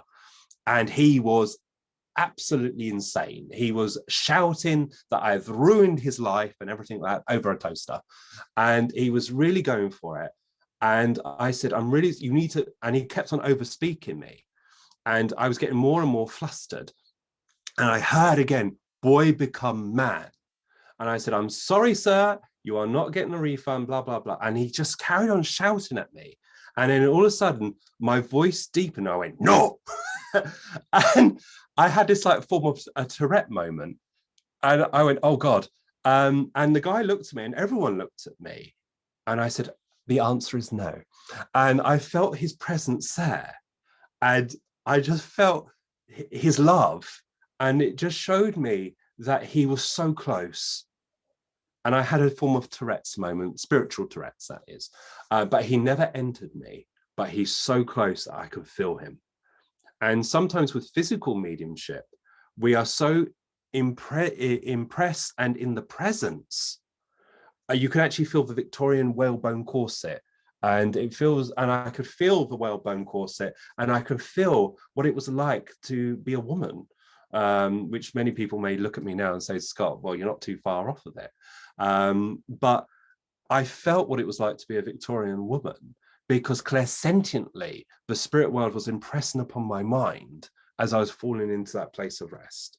But it was not my story, and it's not my experience. It was the experience of the person that was communicating with me. Scott, it's a shame you don't have more of a sense of humor. I know, I'm as It's dry as a awful. bone. Dry as a Jeez, bone. never a smile being with you. No, Anyways, here's the next question, goes right hand in hand with what we were just talking about. Do you have a control medium? Do you need a control medium in order to work as a physical medium? What exactly is a control medium? right. So I'm an old-fashioned girl in the sense of I like saying that my friends are my controls. So I have a team of people in the spirit world.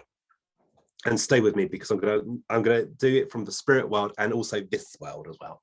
So from a spiritual world, I have my spiritual friend. You may call him a guide, and he is there teaching me spirituality. He's not Eric, he's someone else. Then I have my workers. My workers are Eric, Morningstar, and Daniel. They work within the Austin circle, and they are friends to me and friends to the people that sit with. And they are friends to other circles. But if they are to come through another circle, they always let us know that we are going to work and the code word is such and such. So the trance medium will then say, Scott, I'm really embarrassed saying this, but Daniel came to me and said this. And I'll say, absolutely, that's the code word what was given in our circle. Fair enough. So I call them my controls. They control the demonstration, not me, the spirit world. Now, when we are in the influence of the spirit world, they can control the medium. So if you are sitting in circle and the medium is being held by the spirit world, I call them, they're in control. They're being controlled by the spirit world. Now, I'm not saying they're waving their arms around at all. No, that's all fuss and drama. But if the voice is coming and it's soothing our soul, then we know it's from the spirit world, not from the soul or the mind of the individual. If you sit with a trance medium and the first words that came through, my medium is very powerful, is this really going to enhance our circle, or is it feeding the ego of the medium? But if the spirit world came through and said, first of all, may your troubles melt like stars in the morning sun, you're like, oh, this has a texture to it that I want to know more. And I grab these invisible pearls around my neck and I'm like, yes, okay, I'm with that. It makes me question. And what else comes? And, as we stand on the golden shores of eternity, I stand with those who you love. And you're like, this is lovely. Instead of saying, my medium's very powerful and she's got ectoplasm oozing from every orifice. That's not helping the circle. I'm hoping that you're getting what I'm saying here. The trance medium will always bring through a joy, and should always, as they come out of their trance state, the circle should be thirsty for more.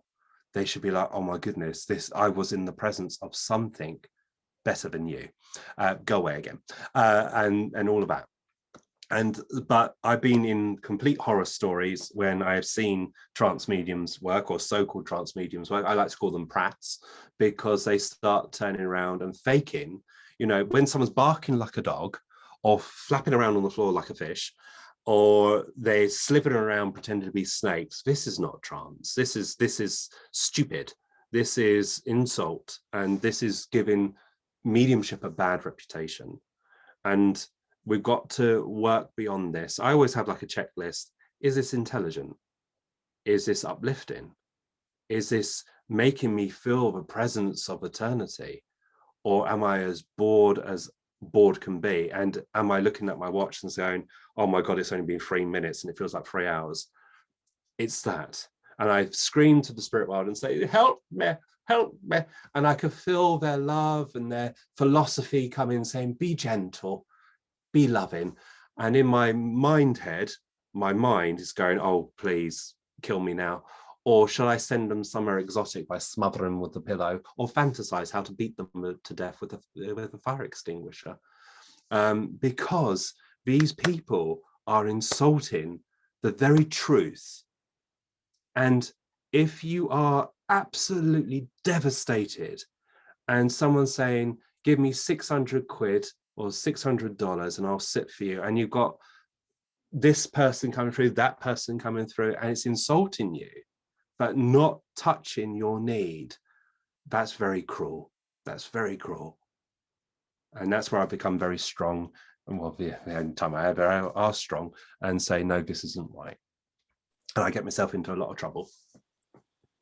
Thank you. Jody has the next question. I've been able to see spirits since I was a small child, yet rarely get messages from them. How can I get more direct contact instead of just feeling, sensing them, and being able to speak with them? Well, then I'm quite strong with this. And, you know, if you're seeing and being aware of them, you're halfway there. You know, all you just do is you need to mature your power. And by sitting in your power, not for communication, but sitting and inviting the presence of everything to you.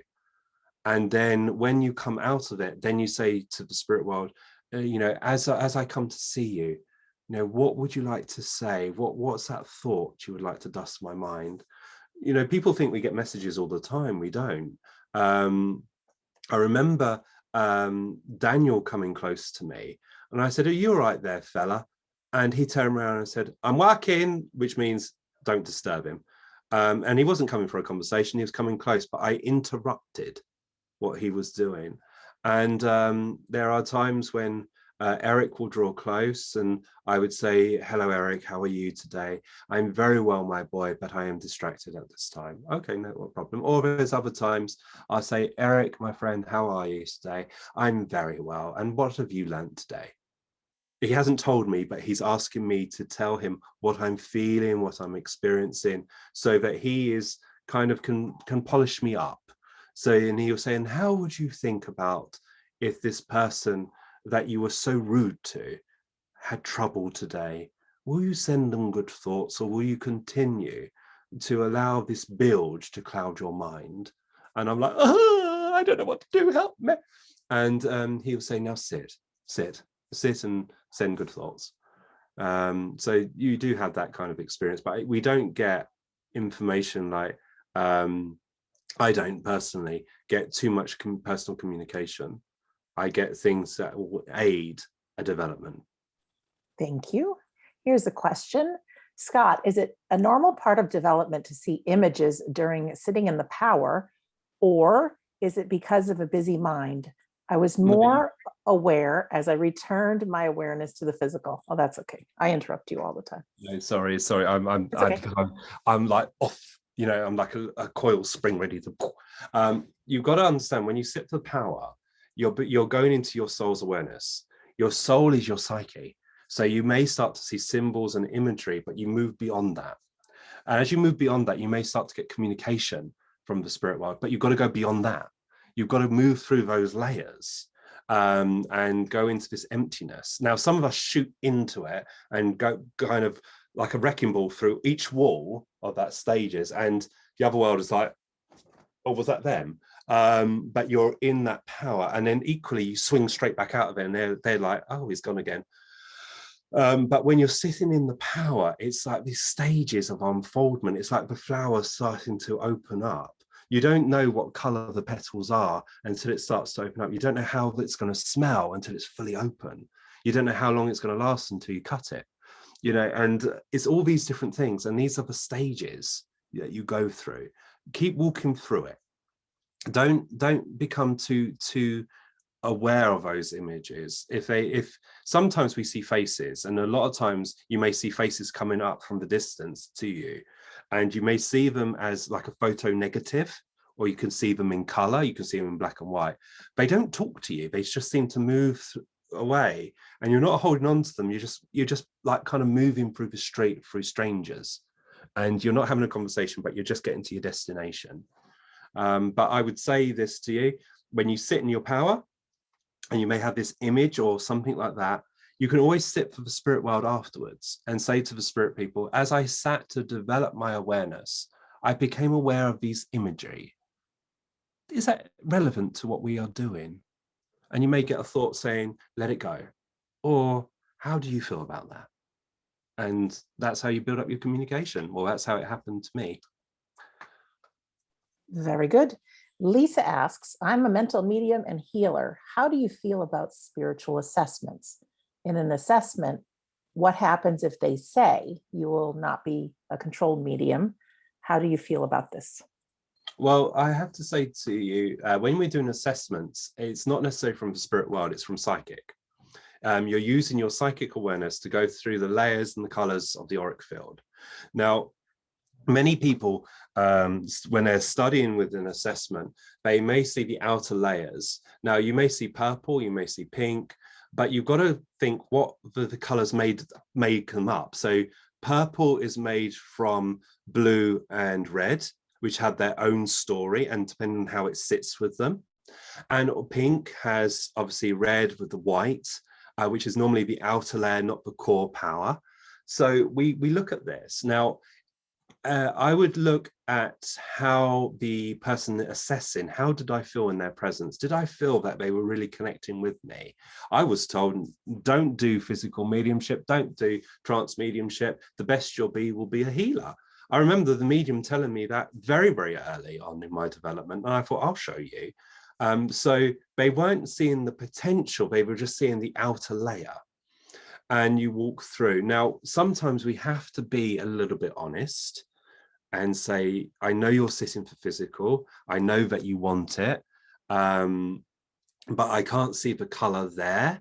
However, you will make a fantastic sitter to develop a physical medium, and that may be in your destiny. So you may have the passion, you want to sit for it, but actually you are there to lend your power to someone else, which is equally brilliant, because you get to enjoy the rises of the circle instead of the sickness, the dizziness, the insecurities, and shortening of existence if you overwork it.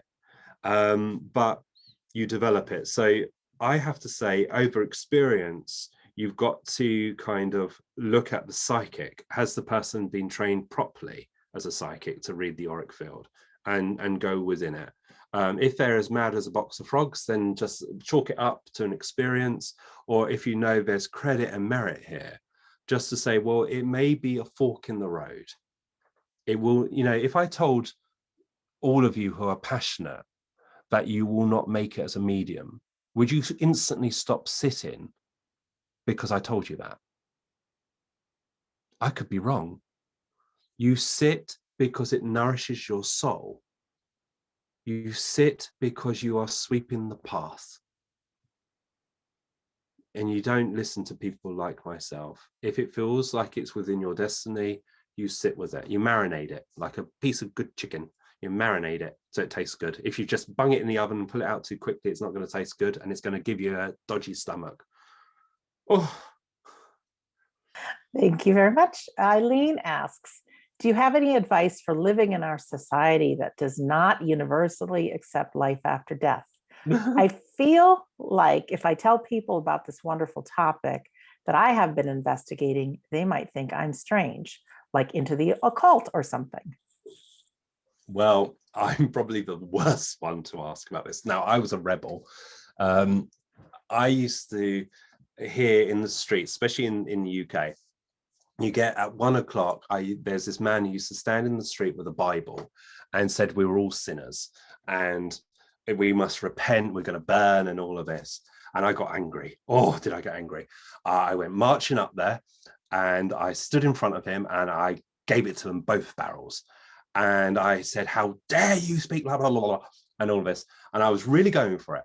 And then I thought, who am I really helping here? Everyone was watching this wonderful scene of me being so dramatic, going, how dare you, blah, blah, and saying what other people were thinking. But this person was comfortable in their faith and in their truth. Now, if you're comfortable with your faith and truth, you don't have to talk about it unless you've been asked. I never turn around and promote what I do unless I'm asked. I call myself a bereavement counselor, not a medium. And because it's less questions, especially when I went to, I remember going to America and in customs, and they say, what do you do? And you're like, oh, I'm a bereavement counselor. But I only said that because one time I was stopped in customs when I was returning from Holland, and someone said, "Where have you been?" I said, "Oh, in Holland." And they said, "What was your purpose of your visit?" I said, "I was doing lectures and teachings and things like that." "What do you teach?" And I was like, "Oh no." And you're in that slippery slope. And I said, "Well, I don't expect you to believe what I say, but I am a medium, and the areas that are my expertise are trance and physical mediumship. What's that?" So you go into it slowly, but they said, "Anything in your suitcase what's going to hurt me?" And after they've asked you, "Have you packed it yourself?" And I said, "Yes." I said, "The cable cutters. What's the cable cutters for?" I said, "For the cable ties." "What's the cable ties for?" And I said, "Tying me down."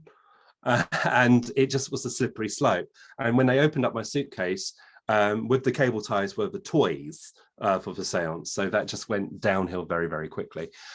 So I think it's better that if someone asks me, then I share. Someone knocked on my door one time, and it was a little old lady. She's probably dead now. I probably killed her off by accident. But she knocked on the door and she said, "Oh, good morning." I said, "Oh, yeah, hiya." And she said, "Have you allowed Jesus to enter your life?" And I went, "Oh, no." And even my mother went, this. And I said, "Oh." She said, "Can I come in?" I said, "No, because I've been told I'm not allowed to talk to strangers." And so I played at the game. And so I said to her, "Can I ask you a question?" I said, "If God created man, who created God?" "Ah, God has always been." And I said, "Well, how do we know that?" And I said, "If God created man in his image, God created me." And she said, "Yes, he did." And I said, "Well," after she had thrown that ball, I threw another one back at her. And I said, "Well, first of all, I commune with the so-called dead as a medium. And also, I sleep with men." And then she said to me, "God makes mistakes." And I thought, that's not an answer. And then I politely, in my infinite wisdom, told her where to go and go around the corner and go even further. And my mum saying, "Get back in here." But I was really not in a good place when someone forced that on me. So I would say, if you are in the society where that's not their truth, then we look at the Bible. The Bible is stuffed with psychic phenomena, which is known as miracles. Jesus heard the voice of his unseen father, which was God. So it showed he was a medium, a healer. He was an all-round gifted person. And also that it states in the Bible that Jesus was crucified, he passed away, but then he was able to materialize after his death. So we're not too far away from that, but understand, as my friend reminds me, all of us have our own faith, we have our own choices. But if religion has to be written within the pages of a book, what happens when we finish that book? Is that religion limited when our truth is limitless? I think I said that right. If not, I get told off in a minute. Sounded good. We're just at the top of the hour. Are you okay to go on with a few more questions? I'll go with extra time. Okay. All right. Bonus. Here's a question. Were you always aware that you were a trance medium? No, not at all. I saw things when I was younger, and I was aware of spirit people. Didn't know that it to be true. I'm dyslexic, so in English class I was very bored, and I used to see faces through pages. And when I looked up at the teacher, I used to see a silhouette of someone walking behind them. Then I got a call from a lovely lady called Brenda Sheridan, who attended a physical seance with John Austin. And John Austin was instructed of a young man, gave my name, that I had potential there. And I had to go and see him. And when I did go and see him, after a long story cut short, went and saw him. And he said he wanted me to sit. I said no. And we were asked to do the Ouija board, which I said no straight away to, because I was told it was bad. And he, with his lovely wisdom and his glasses, looked at me like this and said, "Do you think it's going to hurt you?" And I said, "Yes." And he picked up the board and literally hit me with it. And to the point that my glasses went this way and I saw red. So I was going to climb over that table and throttle the man. And he said, "Put your finger on the glass. That's the only thing that's going to hurt you." And it spelt out Milligan's sit. And I said, "When?" It went, "Now, now, now." And so we went into the other room, sat, nothing happened, didn't even raise the skin off the rice pudding, let alone a dead person. And I said, "This isn't for me." And he said, "Go and sit with my medium that I helped." And that was the story when I went to Collins, had the seance, and then ran out that room saying, "I would like to do this." And he said to me, "Go away and learn manners first." And for 1 month, I had to learn manners and be close to Colin. And then the circle began. And I had independent direct voice on the 11th sitting. And then I had nothing for 2.5 years. And on this night, I couldn't be bothered with it whatsoever. If it happened, it happened. If it didn't, it didn't. Wanted to give it up. And as I closed my eyes, I heard this word go, "Yes." And I felt it. It was like this word belonged to something greater than me. And it got louder and bigger and louder and bigger. And then I thought, I'll say it. And as it came out, instead of saying yes, it came out yush. And I thought, no, I want to say yes, yush. And it had like a hush. And all of a sudden the voice broke and the words came. And ever from that day to now, just before I speak, you hear me mutter the word yes, because I feel it, I'm aware of it. And it's like starting the vocal cords moving and out comes the voice. Very good. Aaron asks, are we not meant to fully know the afterlife so we can stay focused on the work we're supposed to do in this life? I think sometimes my friend has always said to me, and I call him friend, and I like to call him back because he is my friend. And a friend will never lie to me. He may misunderstand things, and I may misunderstand it, but friends get through it, through thick and thin. And he said, "Give mankind too much knowledge, they may fear what is to come, or believe they are above anyone else." So I know that I'm going to see my father again. I know that this body is going to mush, but everything that my family loves is going to live on. And I know that will be my destiny. Between now and then, if it's going to be tomorrow or after this, I could electrocute myself in a minute and boom, and off I go, light up like a firefly and all that business. What a wonderful way to go. Wouldn't that be a good evidence for a medium that he went to unplug his computer, bang, and off he went? So I know, but the spirit world is trying to make it easier for people to communicate. And the purpose of making it easier is for us to continue to walk in this world. How horrific must it be for someone to think that when they die, that's it? How horrific must it be to think that your child is not walking by your side, but they are in a coffin? I got a haunting moment with a lady who, I thank God, her son came through an independent direct voice and spoke to his mother and said, "Mum, stop topping up my phone." And what she did, she put his mobile phone in the casket, and every week she tops £10 up so that if he woke up, he can call his mum.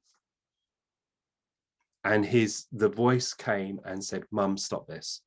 Buy yourself some flowers. And every time you look at those flowers, it's me phoning you."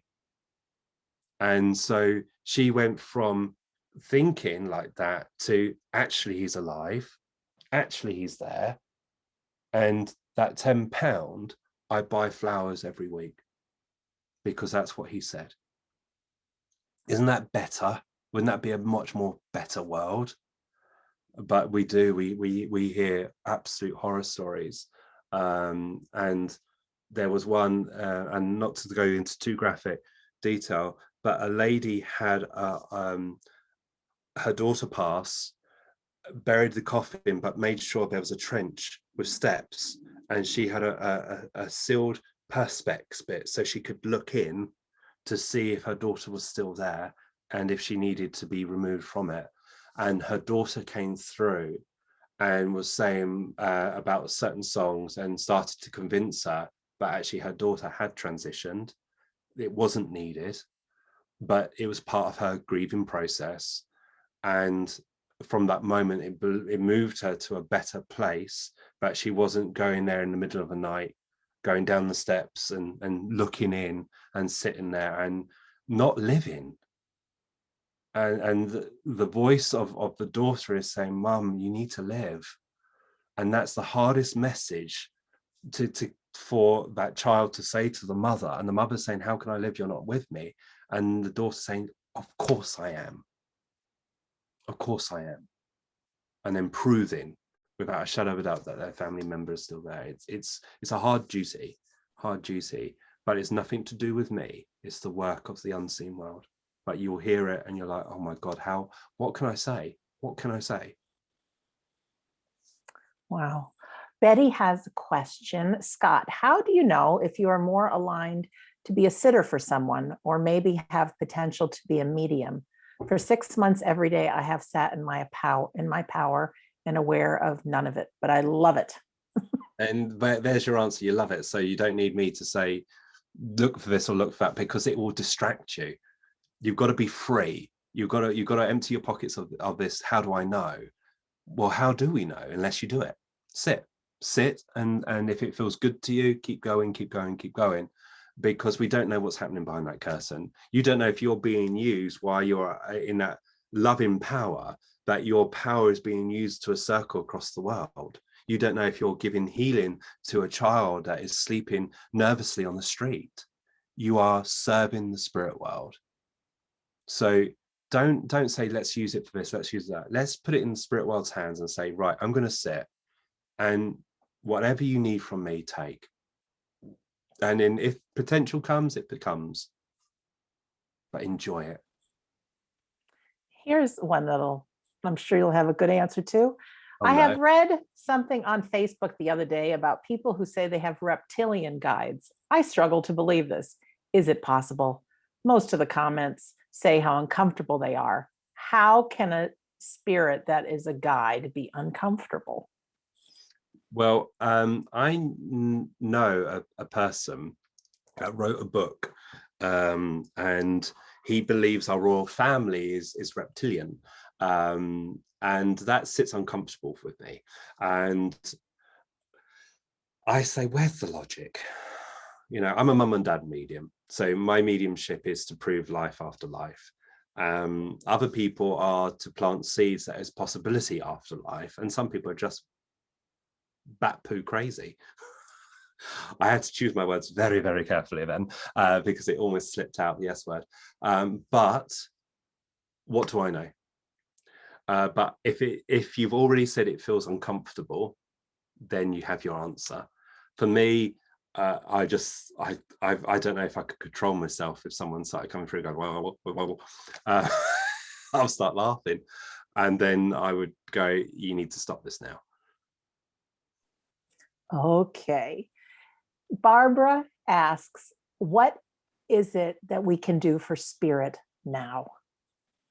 Well, I asked the spirit world during the coronavirus bigness, what was happening. I said, what do you need from me? What do you need from the circle? What do you need from humanity? And the spirit world said, we need opportunities to heal. And we need you to sit and just give of yourself and allow your love to fall into our hands so that we can help your world. And I still feel that to be the same answer.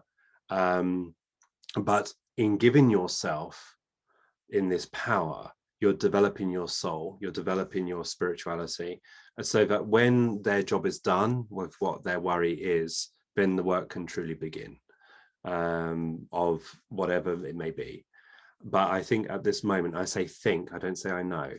I think at this moment, the spirit world just need a little bit of help with healing. We started to go through Corona and we were all terrified, weren't we? We all don't know what's going on.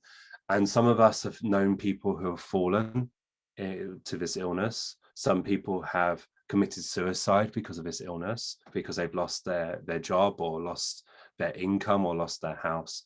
And the spirit world needed us to stop this worry and give people a bit of clarity so they can see through this day.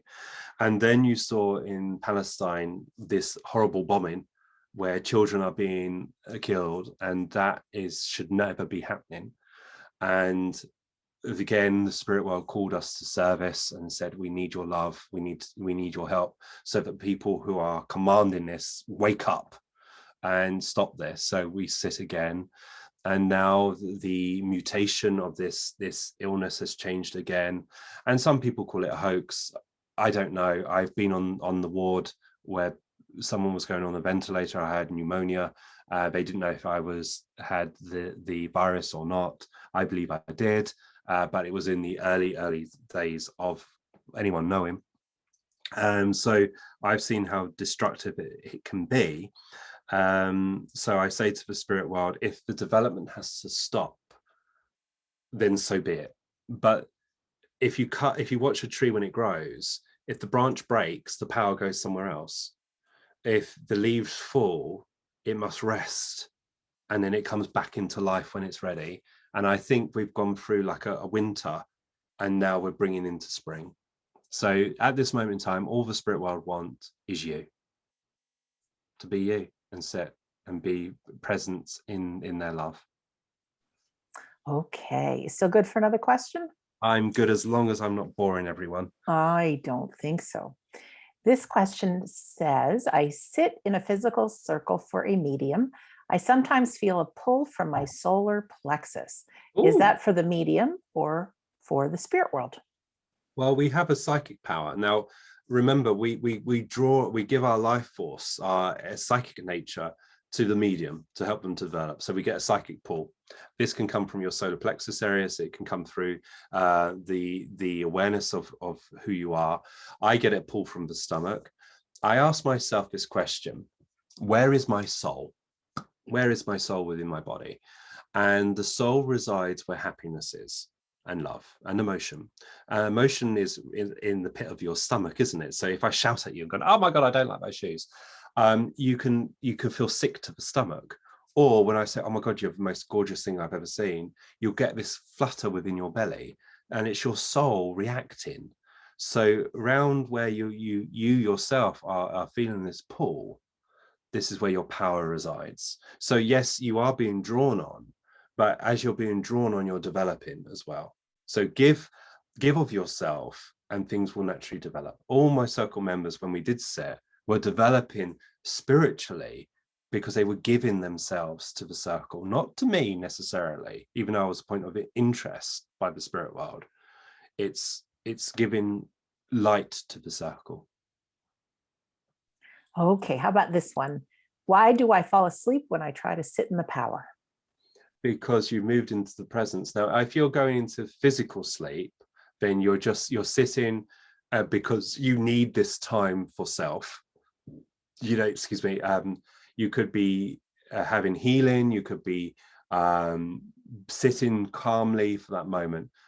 If you become unaware and you've done your mental practice and you've moved into that power, then you go into your spiritual sleep, and that's when your soul is working. Not your physical body, your soul's working. Now, we have two bodies. We have the physical body and we have the spiritual body. And you may be moving into the spiritual body. And that spiritual body is where the mediumship will rise. It's the one what hears, it's the one what sees, it's the one what feels. And it just relays it back to Mr. Noggins here. So you could have just moved your awareness. So don't worry about it. When you sit in the power, if you have nothing, you're aware of nothing because you feel like you've gone to sleep, then they've done their job without you interfering. I forgot I was muted here. Let's make this our last question. I think this is from Karen. Why do you feel you never do good enough when you want to serve? I'm not talking about regarding ego, just want to assist the bereaved so much. Spirit advises to believe in self too, I trust, know and have faith and believe in spirit. Just wish to be out more of service to humanity. Well, sometimes we have these moments. I always have it. I don't think I worked hard enough. And that's human nature. You're so passionate about what you do and you really want to help. You can always feel you can go that extra mile. And sometimes the spirit world will come and they'll say potato. And you think, huh? And then the voice comes back and says, potato. And you're like, hmm? And then it comes back and says, potato. And you say, I'm really sorry, I'm going mad. But do you understand why I keep hearing someone call out potato? And you see someone go, oh, that's them, that's them. And you're like, oh, is that all you need to convince you? Because it was their code. So you think you need to get more detail. Actually, you give what you're required to give and share. You should not discriminate what is happening. You just allow it to go. Yeah, you want to do better. That's absolutely fine. That's human nature. And it shows that you are human and you still have a big heart and you want to share that big heart with everyone else. Don't worry too much. Allow me to worry. All right, well, we'll make that our last question.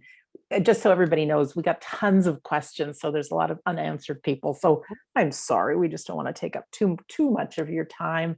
But we have a lot going on and a lot free stuff. On Fridays, Scott and I are together. He does the work, but he starts and he leads us through healing, and then a voice may come for a trance demonstration, and there's questions and answers with a friend in the spirit world. We have a ton of them from this past year recorded, and they're so powerful. And if you go to the website wedon'tdie.com, click on store, and you scroll down, you'll see a ton of them. Now you're welcome to leave a donation, or you can just type in free, FREE. There's some past sitting in the power. Of course, we have our Monday course that we do. And then every so often we'll randomly spring up and do something like this. I know Scott, like myself, we live to serve, and there's so much good that we've experienced. We can't help but share. And both of us personally know the intense pain of grief. And if we can do anything to help people live a life so that you know that we don't die, that we're not alone, that love is just a breath away. We might not be able to feel them every moment of the day, but I tell you, our journeys of being able to sit and slow down and close out the outside world, that's where the magic is. And a reminder to everybody, it's not about the destination, it's about the journey. And if you make this practice, whether you join a class or not, but if you really have the intention and say a loving prayer and sit like we did now on behalf of the spirit world, they'll get right in, they'll use you, however they see fit, really. But I can tell you, your life will never be the same. There's a lot of joy. You get to meet the best friends of your life. And it's really wonderful to be part of this community. So on behalf of me, just a giant thank you just for being here, taking the time, just being interested. Scott, you couldn't see the comment box, but there's all kinds of love and great things that have been sent for people who really appreciated being here. You want to say a few closing words before we let these fine people go back to their day? First of all, sorry for imprisoning you for this period of time, but I hope you've learnt your lesson in the sense of you should be free and not to worry. And a lovely medium called Penny Kearns, I've shared this story so many times, but it's one of my most amazing, lovely moments. And Penny was a normal person like you and I, as all mediums are.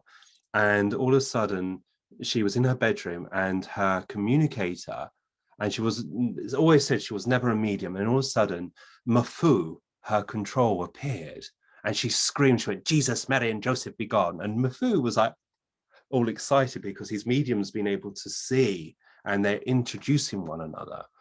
And Mafu started to turn his big frown into, and he looked at her puzzling and she said, Jesus, Mary, and Joseph be gone. And Mafu said in his wonderful way, do you wish for me to go? And Penny said, yes. So he bowed and disappeared. 2 minutes later, he appeared again. And she screamed. She said, I told you to go. He said, yes, my dear, but you didn't say for how long. And for me to hear that thought, that Mafu had a sense of humor, but he had deeper wisdom. And ladies and gentlemen, you never know when you're going to have that moment. So every time I sit, it's Christmas Eve. I don't know what we're going to get, but my gift to the spirit world is my love. And I've received so much back. And I want you to come on this journey and find these wonderful friends are real. And people are going to think you're bananas, and people are going to say you shouldn't do it. That's their journey. You can always say to them, well, one of these days we're going to die. If you go before me, stick the kettle on and come back and let me know that you arrived safely. If I go before you, I'll haunt you and make sure you turn to a believer. So you can say something like that. And remember, there's a told you so dance, and I'm going to practice it. And so when I go over there, I will do the told you so dance. Told you so, told you so. So if it's a battle you can't win, don't win it. Just let them have that moment. Let them feel special. So that's Thank fine. you. Thank you. Thank you. And for anybody watching, you might also be interested. We have new classes starting this week. Tomorrow we have Your Way to Spirit, and it's a self-awareness class with Carrie and Phil. We also have a psychic class. We have a mediumship class. We have something going on almost every day. And then, of course, we have our free Sunday gathering, which is wonderful. It's just a celebration of life and the afterlife, complete with mediumship demonstration. And this weekend we have Catherine Shirley being our guest, and she's the president of the Longton Spiritualist Church, which was Gordon Higginson's church. So she'll be doing our address and our mediumship demonstration. So on behalf of me and Scott, a big thank you to all of you guys for being here. Whether our paths ever meet or not, we just really appreciate you taking the time. And of course, our friends in the spirit world, thank you as well. And Scott, my buddy, my friend, my brother, I love you. And we're going to keep on keeping on our Mondays and Fridays. So thank you all. Remember to go to wedon'tdie.com for lots of good stuff. And oh, one last thing. If you are someone who has a child in the spirit world, helpingparentsheal.org, very important website. Also on wedon'tdie.com, if you sign up for my email list, that's called my Insiders Club, I send you a free copy of my book, the PDF, and there's also a very healing audio called How to Survive Grief. Grief is a beast, and there are some ways that we can navigate it and make us feel better. So with that, wedon'tdie.com. Love to Scott, love to you guys, and we'll see you soon. Bye, everybody.